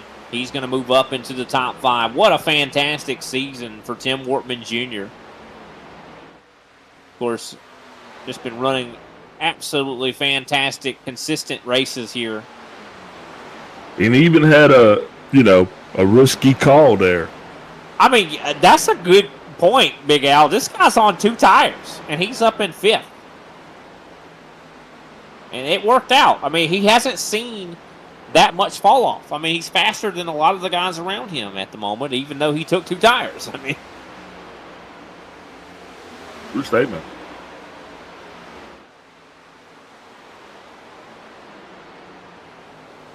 so really, I mean, that was not necessarily the worst call. I mean, it did seem a little iffy, but he's managed to hang on to a top 5. I mean, I don't think that's a failure. No, sir, not at all. Like a top 10 would have been good as Wachinski goes into the wall. That's going to cause major whoops towards the back of the field. They are almost 3 wide, and we're getting ready to have the white flag wave. Do we see the white flag, or do we see a caution? Ooh, they are battling hard right now. If we see the yellow, it's got to be soon in order for this thing for us to see a green-white checkered. There they go, Jason Mann sideways. They are beating and banging. Oh, Jason comes down and tags the 44. We stay green, though. I think he was trying to tell him he didn't appreciate that. I think so, as Randy Drumhiller and Jason Main. A little bit of drama there. Green flag stays out, though. And I think we will see the white flag. That's getting a little testy out there. It was very much getting very hot on the racetrack. Clayton Hoffman takes the white flag. Next flag will end it. As we're seeing a big battle going on, I do believe this is for 3rd place. This is for who gets to talk to us up here in this booth. Derek Heitman wants to talk to us. Can he maybe get by teammate Matt DeCiani? This is definitely a fight and a half right here as they're snaking their way down the backstretch. There goes DeCiani to the inside. Can Heitman line up a pass? Heitman seems to have a little bit better long run, but it looks like Clayton Hoffman will not be denied, and he will win at Indianapolis. And the Crackle Barrel 250. What a hat trick. Wins stage 1. Did you say Crackle? Stage 2. It's the Cracker Barrel. Crackle Barrel. I like it. It is a hat trick, though, for Clayton Hoffman. Give him the biscuits and gravy from Cracker Barrel, because he just got all 3 biscuits. Stage 1, Stage 2, and the race win. And he had the fastest car by far. This is one of those races where the fastest car did win. As everybody comes up and gives Clayton a congratulations. I think everyone recognizes that he won this thing fair and square. I know a lot of times we see races where guys win on strategy, but this race was just straight up won by the fastest race car. And they all recognize and respect Clayton's work. I mean, this guy knows what he's doing when it comes to building setups. He knows what he's doing when it comes to winning races. He just knows what he's doing, Big Al. That's a true statement. But let's go ahead and go down through the final running order as, of course, Clayton Hoffman does his celebrating. Clayton Hoffman, your race winner by almost 5 seconds. Brandon Pasalacqua finishes in 2nd place. Very good finish for him. Going to be a very good points day. Matt DeCiani finishes in 3rd. Derek Heitman in 4th. Tim Wortman Jr. in 5th, Abner Acosta in 6th, Patrick Gitter with some late race troubles finishes in 7th, Josh Schaffner in 8th, Jeffrey Souza 9th, Randy Mullins in 10th, Brian Johnson in 11th, Thomas O'Hara in 12th, Mark Sanchez 13th, and Randy Belk in 14th. Let's put Jose Acosta in 15th, Jay Holmes 16th. 17th place is Greg Carr, 18th, Alexander Carr, Greg Wachinski in 19th, Kenny Powell 20th. 21st, Nick Kane. 22nd, Randy Drumhiller. John Bender in 23rd. Jason Maines in 24th. Darren Mullins in 25th. Paul Osen rolls home in 26th. Jerry Walters, 27th. And Derek Jacobs rounds out this 28-car field. With that, we're going to take a brief step away. We'll be right back, and we'll talk to our top 3.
We believe it means more when something's made by hand here at Cracker Barrel, and we hope you think so too. So stop on by. You're always welcome.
Welcome back, ladies and gentlemen, to the ISCA Super Cup Series at Indianapolis Motor Speedway here for the Cracker Barrel 200 or 250. Apparently, I said Crackle earlier. But what a race we saw here tonight. 250 miles here at this just historic, just the most historic track, I think, on the face of this planet, Indianapolis. And glad to be back at the Oval. We're going to go ahead and get right into the interviews, though. Matt DeCiani, of course, driver of the One Machine, finishes in 3rd place. Matt, man, what a race for you down there on the racetrack. You had to fight off teammate Derek Heitman as well as Patrick Gitter for a lot of the race. How you feeling, man? Yeah, feeling all right, I guess. I mean, kind of stinks to get your butt kicked pretty bad. Clayton was in another I don't even know state we'll call it. Zip code I think is too close. But yeah, he kicked everyone's butt all race. But yeah, just kind of disappointing. I made way too many mistakes as a driver, so gotta clean that up. But yeah, overall still got a third, so I'll take it. And I know you guys were probably throwing the kitchen sink, at the race car. I know Patrick mentioned that during his interview during stage or at the end of stage 2. Do you think there was anything else you guys could have tried? Were your hands tied with the amount of adjustments you can make? We needed about 100 more horsepower in the car, but nothing a pit stop adjustment was gonna fix. We needed a lot of work to have anything for Clayton today. Well, it seemed like the track at least was changing. I know it cooled down quite a bit. Did that help you guys at all? I mean, it really didn't. I mean, it only went down like 12 degrees the whole race. I think it got down to 112 at the end of the race. It was like around 124 most of the race. It slightly helped, but it wasn't much at all, to be honest. Well, all right. Well, definitely unfortunate that you guys, didn't kind of have a chance to compete with Clayton, but still definitely a great, solid race. A good points race for you here today, at least. I mean, you were able to, I do believe, lock out top 5s in all 3 stages, or should I say both of the stages and the race itself. So definitely a good points day for you, Matt. If I'm not mistaken, I want Kenny to step in here. I think we're going to Pocono next week. I just want to make sure. Street, I think. Or is it Chicago Street Course? Okay. Because I know we're going to Pocono one of the weeks. I'm not exactly sure. Yeah, Chicago Street. Okay, thank you, Kenny. So Chicago Street Course. Now that's in your wheelhouse, Matt. How you feeling about that? You're a road course kind of ringer in a lot of ways. I mean, I'm feeling good, but I just can't make mistakes. You can't make mistakes there at all. It's not a forgiving racetrack, so just gotta be on my A game next week, and think I'll have a good shot. But yeah, I just need to clean up the driving on my part. All right. Well, who can we give a shout out to after your 3rd place finish? Team Conti, Martin PC. Shout out to my teammates, Pat, Derek, Randy. Shout out to Brandon. It was fun battling there at the end. Then shout out to Clayton for just absolutely kicking everyone's butt tonight. And then thanks for you guys for calling the race. Kenny for putting on the link. All right, Matt. Well, thank you for sure. And thanks for putting on an exciting show for us up here in the booth as well. Next up, we're going to be talking to Brandon Pasalacqua. Big Al standing by. Hey, Brandon Pasalacqua, Big Al up in the booth. You got me? I got you. How are you? Hey, man, I'm doing pretty good. About yourself? I'm hanging in there, man. That was a long one at the end. Yeah, but I bet you're feeling pretty good after your 2nd place finish here. I mean, and he actually did pretty good in the stages as well. So that's a solid points night for you guys, right? Yeah, that's a good point. I didn't get the opportunity to put much practice in. It's no fun practicing here, so it was good to run up in the top 5 most of the day and come out with a good points day. So we'll take it. Yeah, so it's been a while since we've been here. How does this track kind of stack up against your faves? Is this high or low on that list, boss? It's probably right in the middle pack there. I'm glad we're back on the oval, just because of the history there, and obviously in real life, it's good to see those guys back on the oval. I think tradition in motorsports is huge. So I know we had fun at the road course for a few years, but I am happy to be back on the oval. In terms of racing, I don't necessarily like the racing here, but I was surprised that we weren't as draft locked as we have been in months past. So that was good to see that if your car was handling somewhat well, you could break away from the pack. Yeah, definitely. As we saw Clayton Hoffman kind of display that, what were some of the biggest things you think that affected you guys here tonight? I mean, was your car where you wanted it, or do you feel that you were chasing it most of the night? I thought I was okay, but like Matt said, Clayton was another state, so I have no idea what to do to get anywhere close to Clayton. So, I mean, it was good. It was good enough for me. I was battling loose all night, and I think you probably see it that if I ever got clean air, I struggled pretty bad. But as soon as I got behind another car, I was pretty strong. So, if anything, I'd probably tighten the car up a little bit more to see what that would do. But I mean, I think I maximized the car and the driver's potential in this one. Yeah, you guys are definitely having a pretty good season. I think you're still going to remain on top of the points. It's definitely be up close there. Next week we head to the Chicago Road Course. How's that going to fit up into your card stack? Yeah, I think we got our our butts whooped by Matt last year. So hopefully at least can close the gap. Maybe not lose by 20 seconds. Maybe hopefully lose by 10. That would be good. So, finished second there last year. I know Josh, my teammate, he was fantastic there late in the run. So, as you guys know, I love road courses, even though I'm not the best. I think it shows the driver's overall talent, right, and wrestling the car around. So I'm looking forward to it. And like Matt said, it's not. You have to be careful not to make mistakes there. You're probably better off running half a second off your best pace just to make sure you take care of the car, because it's a long one and you need to have a car at the end to cross the finish line. Roger that. Once again, congratulations, boss, for your second place finish and a solid points run tonight. Who are you going to shout out here before we let you go? Yeah, for sure. Obviously, I want to shout out everybody at Paradigm, Josh, Brian, and Randy. It was good to see us all have top 11 finishes, and give a shout out to the Conti guys. It was fun racing Matt, Patrick, and Derek all night. Yeah, that was a battle. I'm like wore out because of how intense we were battling. It's so great racing those guys because I think we all show a tremendous amount of respect to each other, and hopefully that puts on a good show for you guys. Shout out to OB Builders, Door and Trim, Ram Welding Fabrication, you guys in the booth, and Kenny for putting on the league. Hey, Roger. Thank you, boss. Shout out to you, and that's all I always say, don't party too hard. Copy that. And also want to say congratulations to Matt and Clayton for podiums in the win. Thanks. Alrighty, that was Brandon Passalacqua, driver of the Six Machine. Definitely a fantastic performance from him.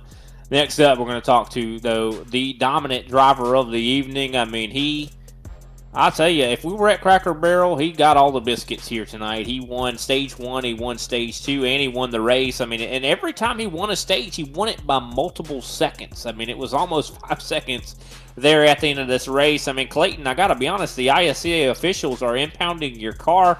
The win is unofficial.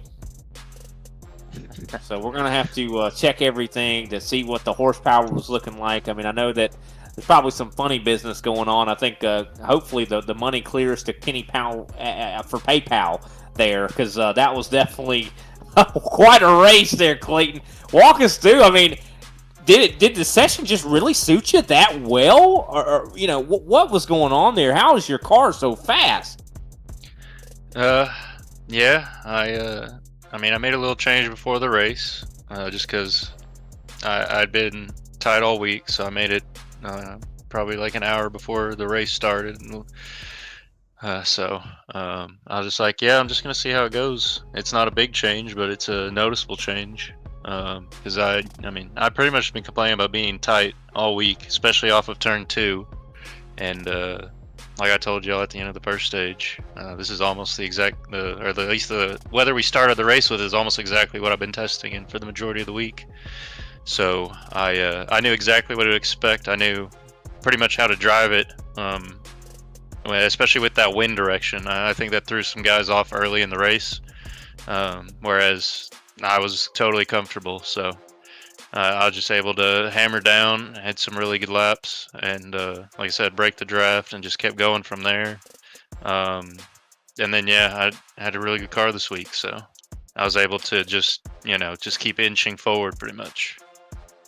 It definitely was the perfect storm for you here this week for sure. It just sounds like everything worked together, and of course you had to work on the car as well to get it to be this perfect. So not taking away from the victory, but it just seemed like everything kind of just fit for you this weekend. So definitely impressive. I do want to mention to anyone watching, I was just kidding about there being some sort of collusion or conspiracy. Just joking around, making jokes for the sake of just for levity, I should say. But what a race for you, Clayton. I mean, fantastic performance. I mean, what does this do you think, to your momentum? I know you're kind of pretty well outside of, I think, the points race for the championship.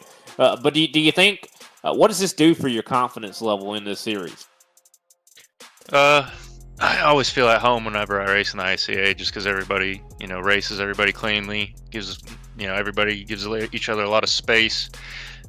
Sometimes, there's a time to race tightly and race people closely when you got to make a pass, and when it comes down to the end of these stages and races. But I always feel at home just because I just have always been home. This is home for me, so it always feels good to race in the ICA.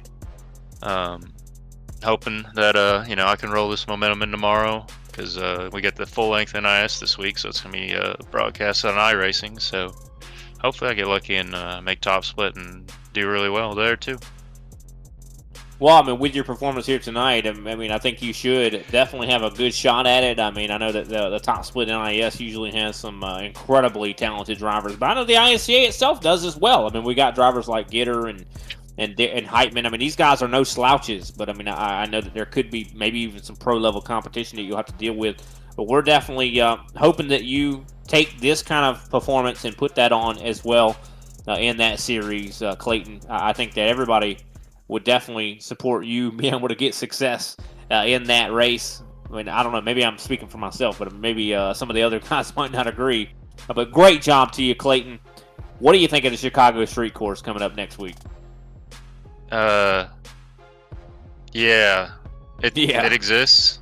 I don't plan on really doing a lot of prep work for it. I'm not a real road course guy. I respect them, but yeah, no thank you to that course. I'm just gonna putt around there next week, so don't expect anything big from me. But I do want to shout out, Nitro Racing. Thank Cracker Barrel for sponsoring the race. I think since I started my new job, I've pretty much been able to go for a little work lunch once a week to my local Cracker Barrel, so that was cool. Yeah, thanks to you guys in the booth for all you do, broadcasting the race. Shout out to Kenny for still putting on the league after all these years. Honestly, when it came down to the last 10 laps, I was having flashbacks to a race at Michigan a couple years ago here where I pulled out to a big lead and we had a caution with a couple laps to go. I pit, took tires, a ton of people stayed out, and I ended up getting caught up in an accordion on the restart and ended up finishing like P28 or something. So even though, it seemed like it was all in hand, I was kind of a nervous wreck there at the end of the race, having flashbacks to that. Definitely understand that. I mean, with that caution kind of coming out, that could have been a tricky scenario for sure. But thanks for your time, though, Clayton. Congratulations on the win once again. Thank you all. All righty, that was Clayton Hoffman, driver of the 92 machine. What a fantastic run for him. I mean, what a fantastic return to the Indianapolis Oval. Big Al, any final thoughts?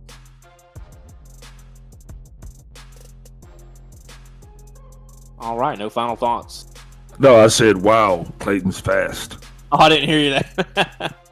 Yeah, he definitely was. I think that's a valid final thought. That's for sure. Well, definitely appreciate everybody tuning in.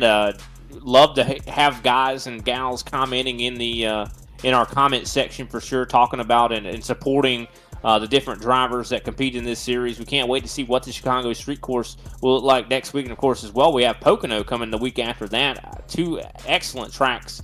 And I think we're going to see a lot of action next week at Chicago. I think we're going to see a whole lot of bent fenders from hitting the walls going around Chicago for sure. But make sure you tune in 9:15 p.m. Eastern Standard Time. That's when of course, the broadcast itself will begin. The race itself starts a little after 9:30. That's when the green flag will fly, and it's going to be some action you don't want to miss here on the ISCA. My name is Brian Britt, and thanks for watching. We'll see you next time.